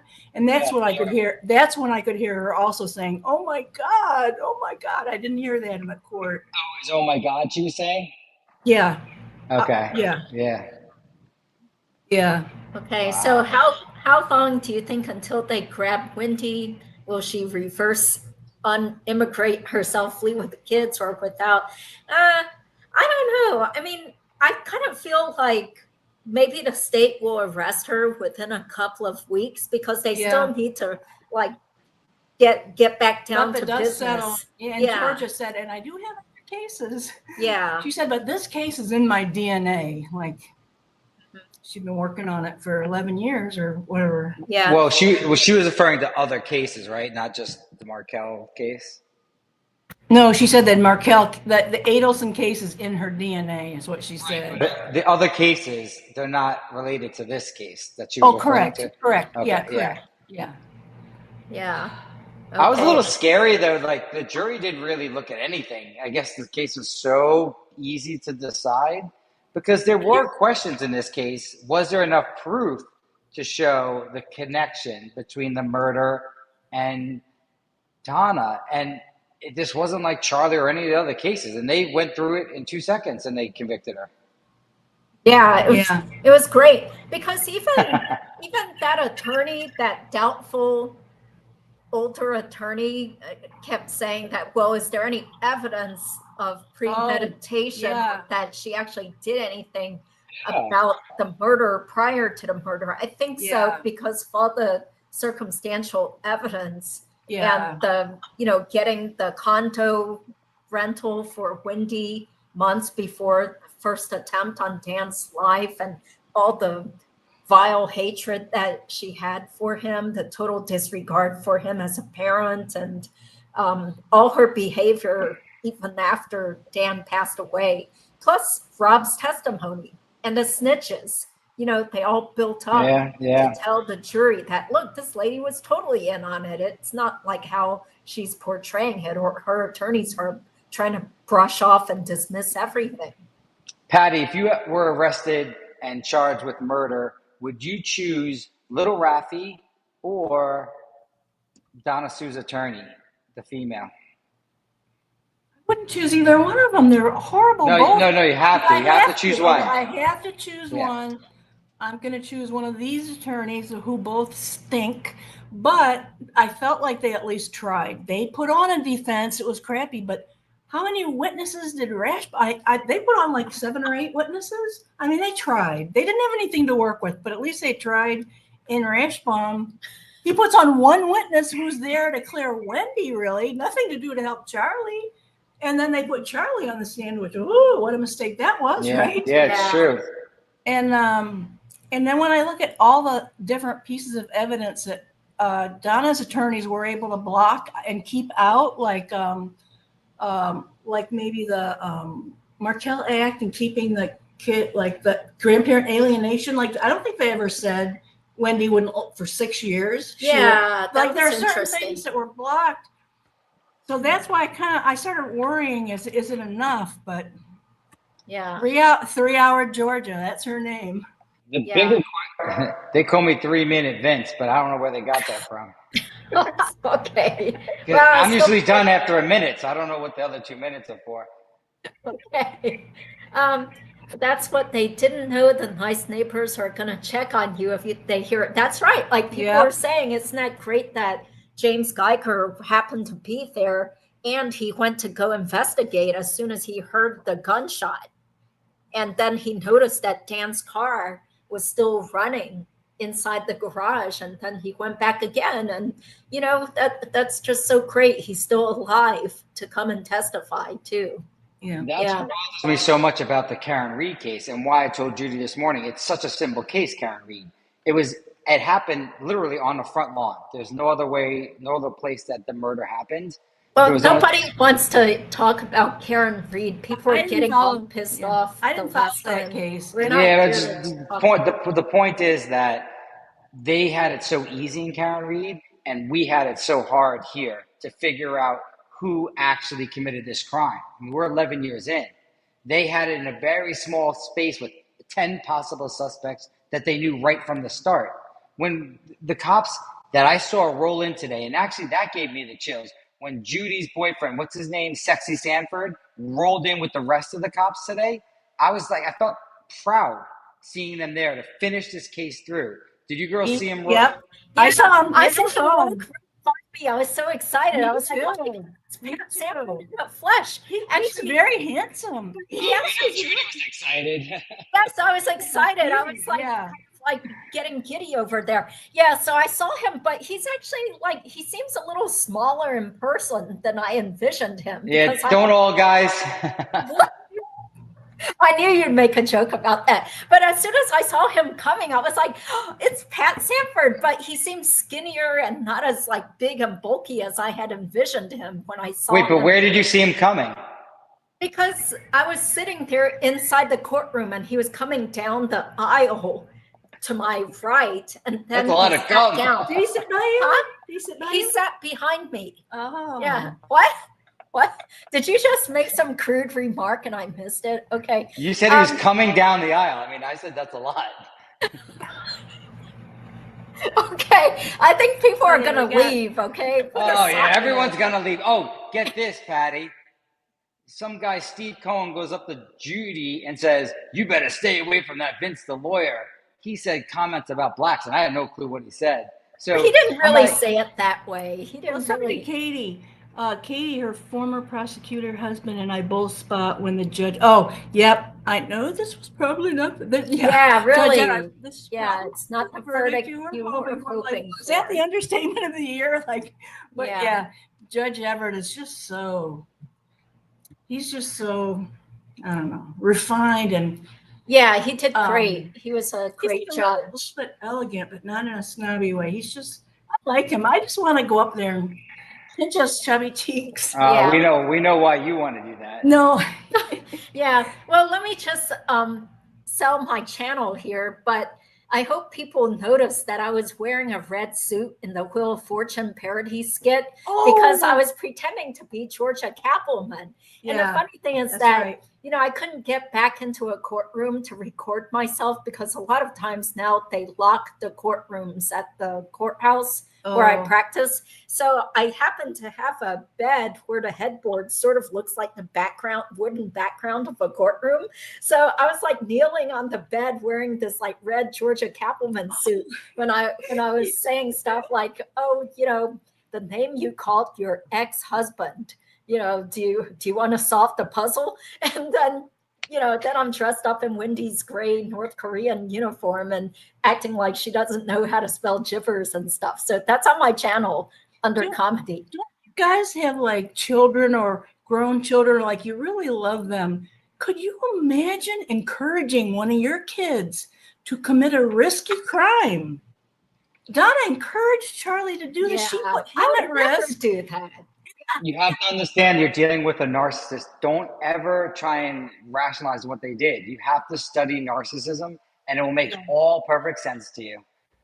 So much about it, Vince. Have you had experience with someone and had to look into it and learn? I had a family member who couldn't apologize, and I didn't know what narcissism was. And she harmed mentally someone in my life, couldn't apologize, and I had to look it up. And we didn't have ChatGPT back then. So I looked it up, and then I just started, and then everything makes sense. Once you identify a narcissist, then your life is a lot easier.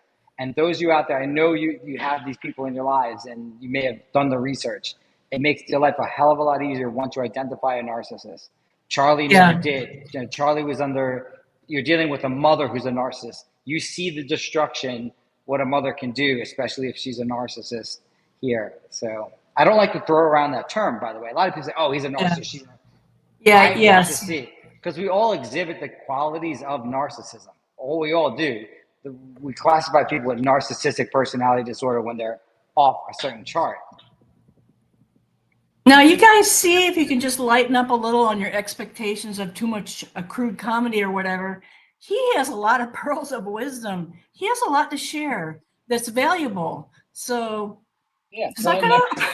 I have a lot of pearl necklaces of wisdom, and these girls should understand that. Yeah, we know you like pearl necklaces. Do you? Okay. Yeah. Okay. The funny thing is, this is what I love about you two. You two yell at me. Now, not everyone knows what a pearl necklace is. Both you two understood exactly the joke the second I said it. I know it because I don't know. I used to. Okay. I used to watch. It's not because I had pearl necklaces, but it's because I used to watch Mind of Mencia. You know, Carlos Mencia, the comedian. And so Carlos Mencia would always make these jokes like, I remembered the last time I gave you a pearl necklace. See? She knew. I don't know. Okay, you guys look it up, okay? Because there's apparently another I have an idea. I'm not going to whisper it to Judy because that would be rude to y'all. But I have an idea what it is. What? Okay, we'll discuss it later. I don't think I should say it. I think it's a cool. In the Karen Reed case, the term bukkake came out because one of the witnesses said bukkake, Officer Bukkake. Now, do either of you girls know that? Yes, I know. I don't. Well, obviously, you're Asian. Patty, you don't know? Okay, that sounds Asian. Okay, yeah. Well, I think it's a Japanese word. Let's not go down that route. Let's talk more about this case and Donna Adelson. So I do want to hear what? Me? I love when I usually don't like victim impact statements, and I hate when people read in public. I don't care if you're giving a victim impact statement or not. You know this story, Mrs. Markel. She pitched her book nicely, but then I got very emotional when she was speaking because she speaks really well. She doesn't need to read. And the father said the Jewish term that people use to wish people 120 years of life. And most cultures have some sort of a toast. And that's what the Jews do. They wish you 120 years. I never knew really what it meant. Now I get it. Yeah, that's why you said but that. To live, I wish you to live 120 years. And then he did it in a passive-aggressive sense. How great was that? And then he turned to Donna. Yeah. I hope, exactly. And that was nice. Yeah. Yeah, it was. Yeah, it was. Okay. Oh, Vince, you are wearing a wife beater shirt? I don't think so. Isn't it wife beater? No, I don't wear that. It's a workout Vince, shirt. can I tell you that sort of looks like what you'd see some guy wearing at a gay club. I mean that insult because I love gay people. I mean it's great that you're coming out to us. So yeah, I did just get back from the Rusty Nail. I don't know if it's the Blue Oyster was called. I don't know if that's a gay club or not, but I just happen to be wearing this from the gym. Yeah, and getting lots of hoots and hollers, right? The 80s called. They want Vince's shirt back. Yeah, that does sort of look like something from the 80s. 80s? Also. Like Wham. I don't know. But look, he can show off his muscles. He kind of looks a little bit buff there. Okay. I'm the opposite. I had to put the shirt on because I didn't want anybody to see my fat arms. Yeah, I know. Yeah. I noticed, Patty, in the gym, like all the women, they're younger in my gym, but they all have this sweatsuit, whatever they got on their pants, but they have that extra pull-up so that they hide it squishes in their stomach. It's like, what is this? I don't have that. I need that. I think I'm getting like a little crush on you, Vince, but there's like a problem. Like, could you lay out in the sun more, get a little tan, get a little more melanin? Because you're just, you're so pale. Tell Vince about what you said to your husband when you first met him. Oh, okay. Well, I knew his sister only a little bit. She went to the same gym I went to. I was a swimmer. I swam laps every night after work. And the indoor pool is right next to a hot tub. And so one day I'm swimming laps and I hear his sister call me. I didn't even really know her name at that time, but she knew me and she must have remembered we were both from the same state. And so she said her brother was there as a guest. So she said, "Hey, Diego, come meet this lady. She's from Ohio too." And so he came over to the side of the jacuzzi and I'm at the side of the pool and he stands up and he's a giant. And I said to him, "Oh my God, how tall are you? You must be a basketball player." What a stupid thing. Like, that's like saying, "How's the weather up there?" So cliche. And of course, as soon as I said that, he went, "Well, no." I was so embarrassed. And you're disappointed because you thought he was a basketball player. Yeah. Yeah. Oh, is that why you brought that Okay. Yeah. Well. Yeah, I do that too. It's okay. I you put your foot in the mouth type thing. Yeah, obviously, if you see a black guy over 6'6", he should be a basketball player. Okay. Let's not get on some can't more say stereotypes. that. You there. can't Yeah. Stephen Cohen's like, oh, Oh. Vince was making fun of black guys, but Judy, you should stay. Vince is the bad boy. Yeah, you're not. Okay. and Hopefully Steve got is 6'4". I said he was. I'm tomorrow.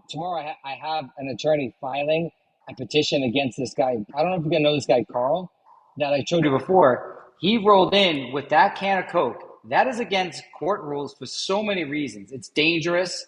He can use it as a weapon. Girls, how is that guy Carl allowed to get in with a Coke? Yeah, I guess nobody was paying close attention to him. You know what? That's what we call white privilege, Judy. That's what I was about to say, but I didn't want to offend people. So I'll offend those white people. White privilege by Carl. Yeah. Okay, so here's a question for you. Don't you think Charlie was narcissistic too? Totally. He was always talking about himself. Huh? You have to be very careful when you classify someone as a narcissist, because I've studied them in their natural habitat, 2 of them. Generally, if your mom's a narcissist, you're not going to be one because you have to be a supply. Narcissists only keep supplies and gods around them. That includes kids, husbands, everyone. There are very few gods to a narcissist, so they keep supplies around. Look at Harvey. He's a beautiful supply. Look at someone else's father-in-law. He's a beautiful supply in my life. But Charlie was the perfect supply to his mom. And remember that when you're a man and a boy, you want to please your parents, and that relationship never stopped because a narcissist always needs that constant supply of telling her she's right and you can never disagree with her. But he also seemed very selfish. You know how he treated his girlfriends and was so obnoxious and full of himself. And even Ryan Fitzpatrick said it was always about Charlie. All he would do is talk about himself and complain about his own problems. He would never ask the other person how they're doing. Yeah, I mean, a lot comes from it. You know, it's funny, Judy. Everyone thinks Howard Stern's this crude guy. His mom was a Jewish narcissist. So stereotypical, but a narcissist nonetheless. You're not a narcissist because you're Jewish. You're a narcissist because of your childhood and what occurred in your life. So you always have to remember that when you're dealing with these types of people. They didn't choose to be one. Donna didn't choose to be one. Are you serious? But don't you think Donna could have known better? I mean, sometimes people do choose their own behavior. You can't just blame it on your parents. Yeah, unfortunately, though, something in her childhood, most likely she felt that she was not loved by a parent, or she felt that a sibling was more loved than her. And this is like the 2 common themes that I see. Or if an parent abandons them at childhood, on some level. Yeah, oh, that guy. Go ahead. Sorry, go ahead. You go. Phil Markel said something similar to that, and he was talking about I lost my train. He was saying, sorry, it left my head. He went into narcissism at some point throughout this last 10 years. Wasn't you were saying right before that? That's what he said something about that. Big black boyfriend that you thought was a basketball player. Okay. Let's I'll move think- I'll on. think of it and I'll come Okay, back. well, Sorry, guys. Vince, is it okay if I play your latest video? Because so much has been happening, I haven't even had time to watch it, but people said it was really funny. Is that You okay? Yeah, you can. I'm gonna have to cut off here because my battery's about at 2%. So Okay. I just wanted to jump on it. And Patty, thank you so much for those videos. Very, very much. That was You're great. welcome. Sorry That was wasn't better. awesome. No, like just to see, if you don't know, Patty took videos of Harvey and the Geriatric Jewish Defense League eating lunch. And to me, it was fascinating. I loved it. Well, they were enjoying the Metro Deli just like everybody here. It's like, oh, my wife's on for murder, but these Jews, they'll get that lunch in. I see it all the time. They love eating that lunch. Yeah. Okay. Yeah, because there's no Chinese food around. So they had to just go to the Metro Deli and try out the pastrami. You know. I was disappointed in Judy because she didn't get there for the verdict, and that other Asian guy did. Well, I have to say that's my own fault because I probably should have stayed put and just stayed in the courthouse. But that does stink though, because the cafe closed early, probably at like 2 or 2:30ish. So there's like no food there. So if you're just waiting for the verdict to happen, everybody is there starving to death. Could someone have opened the door knowing that you were out there and let you in? I don't think so, because there probably could have been some alarm, you know. I'm not sure how you guys left, but I walked around the whole building. I remember what I was going to say about Phil Markel. He had made the point towards the end of his talk that Donna, he was like, I just don't understand this cruelty. Donna's an educated woman. He goes, I must not be smart enough to understand this. Where did this come from? That's what he said. Mm-hmm. Yeah. Was he educated, the father? Who? Harvey? Which father? Phil? Dan Markel's father. Oh yes, of course he's well educated. Yeah. So now I can't remember exactly what he did. Some sort of import-export business, because Ruth Markel said that they actually traveled to Taiwan multiple times. They would go to different countries to look. Oh, I think it was a clothing business. Yes. Did he focus more on the importing or the exporting? Like importing. Seinfeld. What? Seinfeld. Oh, okay. See, I guess I'm not that big of a Seinfeld fan. And you want to be my latex intern. Yeah, I may not know what the kooky baka and the pearls meant, but I know that import export. All right, I'm out, girls. Bye, guys. I'll be in touch. Thank you. Okay, so all right, he's gone, guys. Okay, hopefully not too many people left because of him. Yeah. Let's see. Okay, so he said it was okay to play his video. So let's just go ahead and do that and call it a night, because boy, I didn't expect to keep talking for 2 hours, but thank you for being here with me to help out. Oh, Katie says she's working on a different murder case. Oh, you're doing AI transcript. Yeah, that sounds like a great way to save time. Yes, totally agree. No, I didn't make it back because, like I said, as soon as I was told by the Patties that there was a verdict, like I had just finished showering and I was wearing comfortable clothes and just getting ready to chill out and do some work. But then I was like, darn it, I guess I should go. And Vince was like, you should go be there in person and take some videos and stuff. So I just threw on some different clothes and ran holding my laptop bag and sweating and stuff. But, you know, of course, all the staff is gone. The doors were all locked. All I could do was to sit around on the bench and watch on my phone, watching Deep Dive True Crime. Yeah, so too bad about that. Okay, so let's just go ahead and share this and have a laugh and call it a night. Yeah. Okay, so it must be this one. This is the evolution. Sorry. Then I'm going to have to show this ad. So let me just keep it off the screen. Somebody said they were unsubscribing because I was too cheap to afford YouTube Premium and they hate watching the ads. I was like, okay, bye. You know, like, yeah. I mean, it's just such an extra waste of money It's because just being a little bit frugal. I doing don't think YouTube that- pays jack. So Yeah. it's not worth it. Okay, let's add that and let's take a look at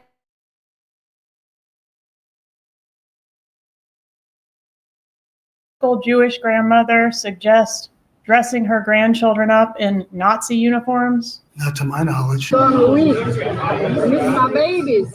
Donna was the ultimate Jewish mother, unlike my wife. Screwing him financially is what will aggravate him. Is she aggressive towards others? This is what this fucker is sending your sister on a regular basis. Never. Have you ever heard her threaten anyone? Having her Jewish grandsons baptized. Never. Au contraire. Coming through that door is Donna Adelson's Geriatric Jewish Defense League that's going to save the boss's life. Let's watch.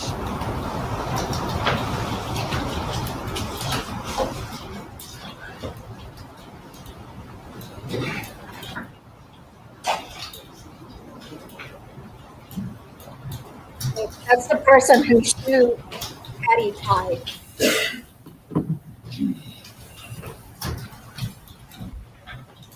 Do you swear or affirm the testimony you will give today will be the truth? I do. I do. Yes. You may take your seat. My name is Richard Chagrin. Ron Gutterson. How do you know my client, Donna Adelson? I met them 38 years ago. They're best friends. The wife was the president and CEO of a nonprofit. I was chairman of the board. I know her through her husband, Harvey Adelson, whom I went to high school with. Stuyvesant High School. Stuyvesant High School is the #1 public high school in the country. The only way you can get in is if you pass one entrance exam.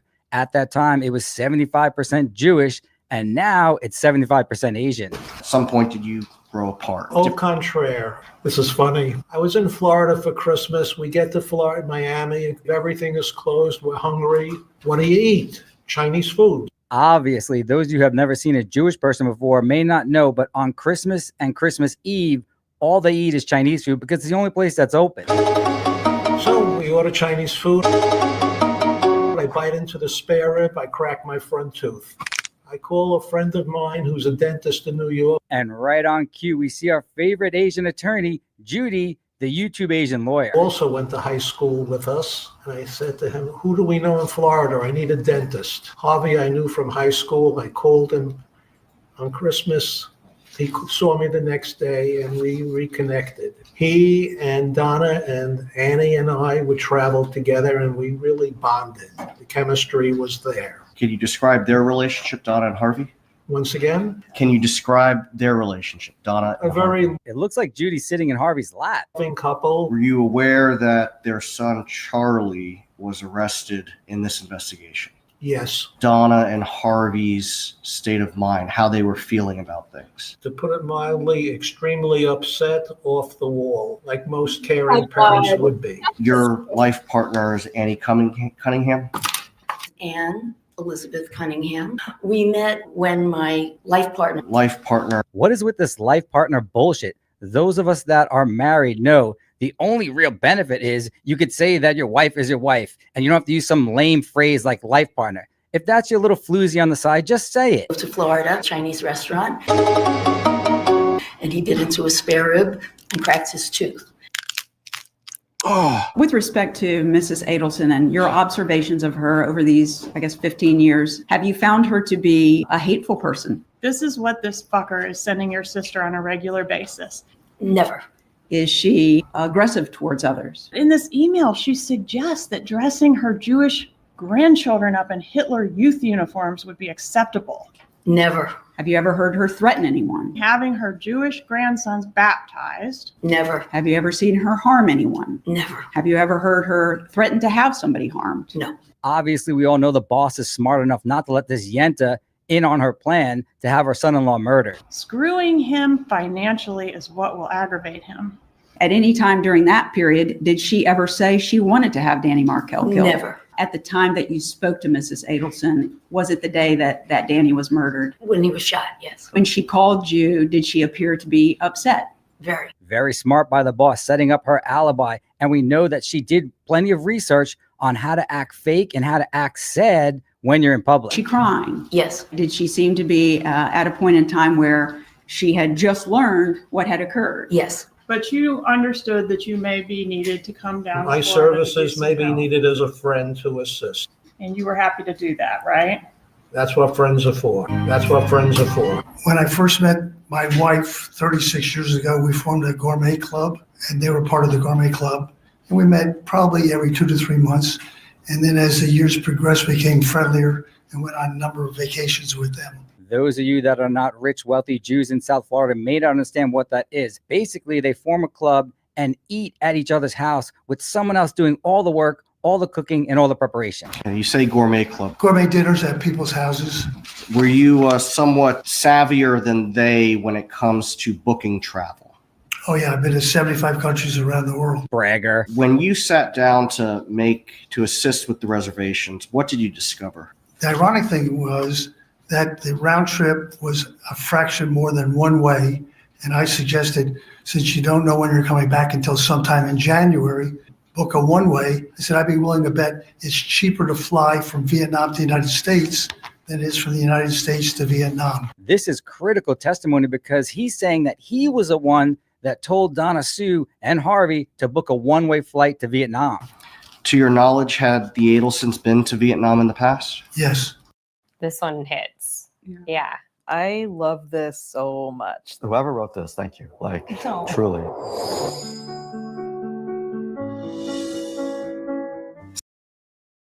And they found it to be relaxing? To my knowledge, I was there. I thought it was a great country, great people, great food. Can you describe the type of mother and grandmother that you observed Donna to be? This is what this fucker is sending your sister on a regular basis. Donna was the ultimate Jewish mother, unlike my wife. Despite putting down his wife, a Jewish mother is someone who's very neurotic, very controlling, and knows every single thing their kids do and is involved in every single aspect of their personal lives. That was very involved in their children and grandchildren's lives. The defendant sends Wendy this email, and it contains every date that Dan Markel has been out of town traveling for work since the birth of their first child. That's 4 years. She is able to go back and send to Wendy, he was out of town this date to this date, this date to this date. Old George is not familiar with the customs of a Jewish mother. I can tell you this, Donna Sue documenting every single time Dan traveled, not from when he was divorced, but from the beginning, is something a typical Jewish mother will do. I think Donna maybe was a little more involved in her grandchildren because of the situation of grandsons losing their father, Wendy working, and also they live close by, Donna and Harvey in South Beach. You cannot take credit for being a good grandmother to the grandchildren when you're the one who caused the entire problem by killing their father. Am I hearing you correctly? You would describe Donna as a typical Jewish grandmother? And the evidence has shown that this nice, normal, sweet little grandma certainly was angry. More than typical. And a typical Jewish mother? Yes. At the time that you were assisting them with the travel, had they decided when they were coming back from Vietnam? They were undecided, other than the fact that they were going to, whether it was prior to the bar mitzvah or just before the bar mitzvah, they didn't know how long they were going to be gone. But they were coming back for the bar mitzvah? Oh, definitely. They wouldn't miss it for the world. They would move heaven and earth to be there for that traditional occasion. Under normal circumstances, they were going to make every effort to return to attend that bar mitzvah, right? Yes. Obviously, normal circumstances would not include a warrant being issued for their arrest for first-degree murder. It would be an abnormal circumstance.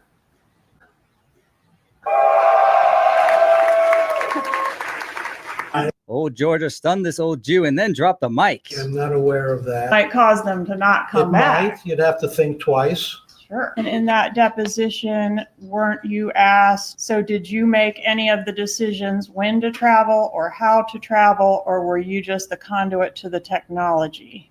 And your answer was the conduit for the technology. This is very critical. George is referring to the deposition of this old Jew for which she was asking him questions. If you hear that question, it's a compound question. It contains multiple questions within one question, and it's not proper. She failed to properly ascertain whether this old Jew was the one that recommended Vietnam, and she will get better from this because she has to make sure she covers all of her bases in a deposition. Yes. But today you're saying you're the one that suggested that they fly one way. To me, that's part of being the conduit, just suggesting. You said that Donna Adelson is a typical Jewish grandmother. Does a typical Jewish grandmother suggest dressing her grandchildren up in Nazi uniforms? Not to my knowledge. Despite the deposition error, old Georgia comes back with a knockout punch. No further questions. And when you were deposed on August 29th of 2024, did Ms. Kappelman ask you if you made any suggestions about a one-way ticket or a round-trip ticket? I don't remember. Did Ms. Kappelman ask if you made any decisions? No. He was showing the transcript, and it was true. Georgia never followed up on that compound question that she asked. It happens, and sometimes you can get away with that type of situation. However, Georgia was able to come back strong with her old knockout punch. Well, she asked if you made decisions, but you did not make decisions, did you? No. You made suggestions. Yes. This old broad testified that she spoke with Donna Sue in 2014 using WhatsApp. However, it was later determined that WhatsApp didn't even have voice communication until 2015, so they had to stop her as she was boarding her flight and bring her back for a little questioning. I have a question about your use of cell phone service, and we touched briefly on things like WhatsApp, and what was the other one you said you use? Viber. Viber? What the hell is that? Okay, Viber. When you communicated with Mrs. Adelson, that doesn't sound like a phone app. Did you routinely use one of those apps? Quite often, yes. Which app did you use mostly? WhatsApp or Viber. As opposed to picking up and using the cell phone service, you would use those instead? Yes, Viber. She later clarified that because cell phones today don't necessarily have the vibrating feature, she would use Viber, and there was no real issue with it. Viber. I love this product. I'm 60 years old and it has significantly reduced my wrinkles.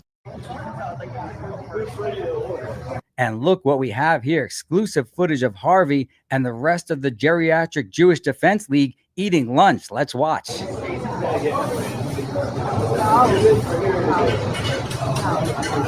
There's our man, the big faker that rolled into court with his walker.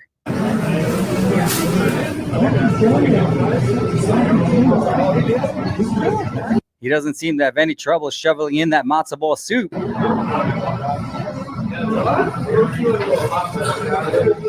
been gone a week.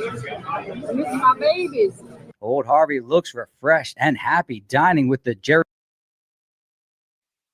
Hey, just to give Patty super props, this was actually recorded by Patty here. Okay, so Vince should have given some credit, just like he didn't give credit to Tanika's 2 cents. Tanika was the one, we all know she's the one who got us the Charlie transport video. So Vince needs to, just be grateful to people who provide the content and at least promote them too. So thanks to Patty N. Are you going to do more YouTube stuff for your channel? I probably will. I think I will. I can just been in a little bit of a slump. I don't know what, and I don't know, but yeah, I want to get back into it. And I've become fond of so many people in this community that it's kind of. Okay, so it's Patty N1032. Yeah. Okay. N1032. Okay, so you guys can see the wedding video where Wendy and Charlie are very young on her channel. So since Vince did not give credit to Patty so far, I don't hear anything. So thank you, Patty, for getting this video from the Metro Telly. Yeah, I haven't seen any vegan food. Okay, let's keep playing this and then call it a night. It's so late now. Geriatric Jewish Defense League. Let's hope old Harvey will have an opportunity to once again dine with the boss after she's found not guilty. We won! I can't believe it. We actually won. And despite that smile, old Harvey knows that one rule that I tell you about each and every time we meet. You don't fuck with Donna Adelson.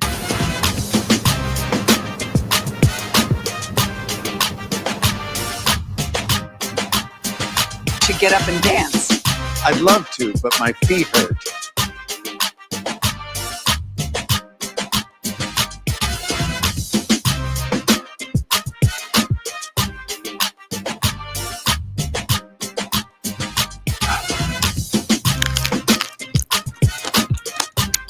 Oh.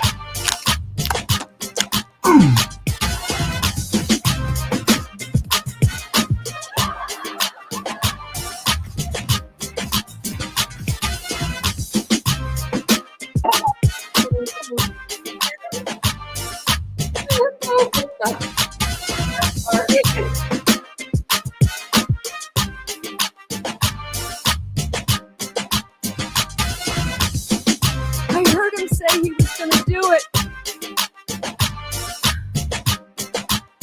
1v1. I can't believe it. We actually won. This is Charlie Boy's best Chinese food in town. I could eat this every day.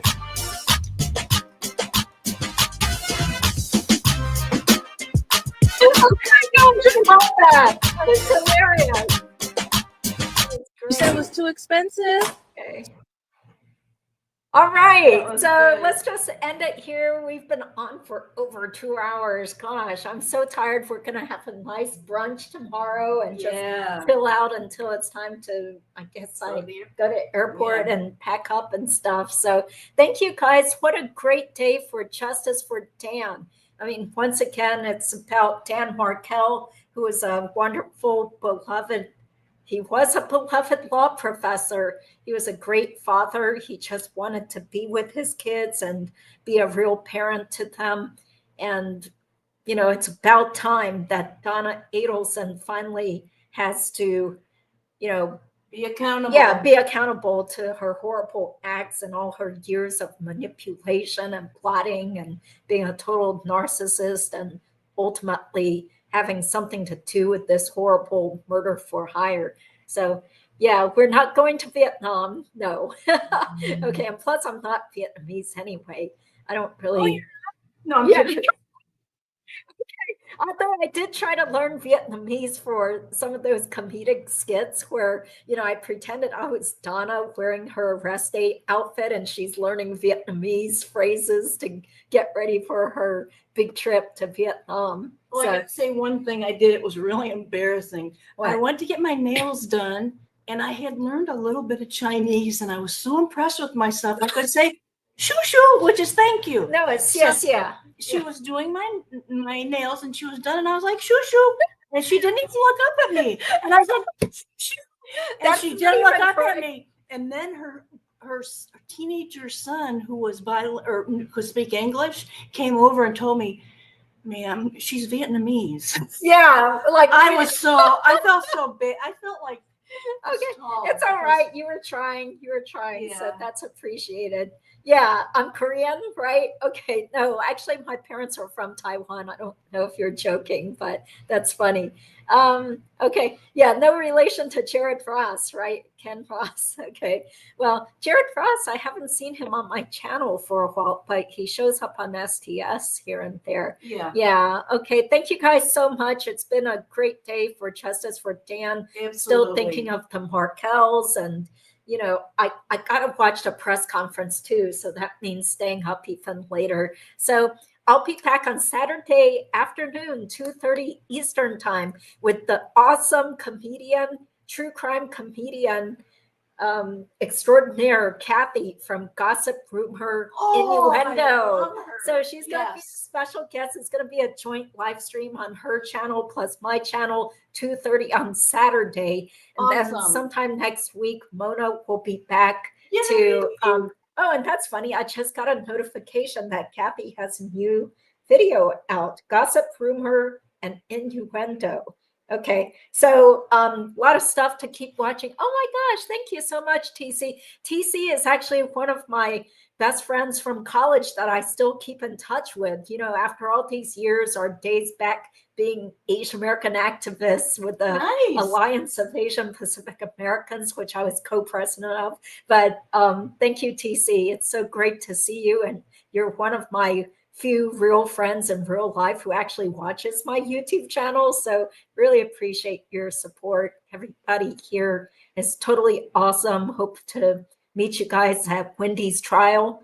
Wendy's trial? We'll wait and see, Yes. but I'm already thinking like, yeah, I'm definitely coming back. I'm going to reschedule my work stuff and, you know, make sure that I can be back again in Tallahassee. It's a great town. It's definitely a place where I think most people could have a pretty comfortable, nice life here. Yeah. Okay. Thank you. Good night, everybody. Patty, you want to say anything? Ending words? No, just justice for Dan, and we're getting it. And when is Yes. next? Yes. Believe it. Yeah. Believe Believe it. Okay. Take care. See you guys Saturday.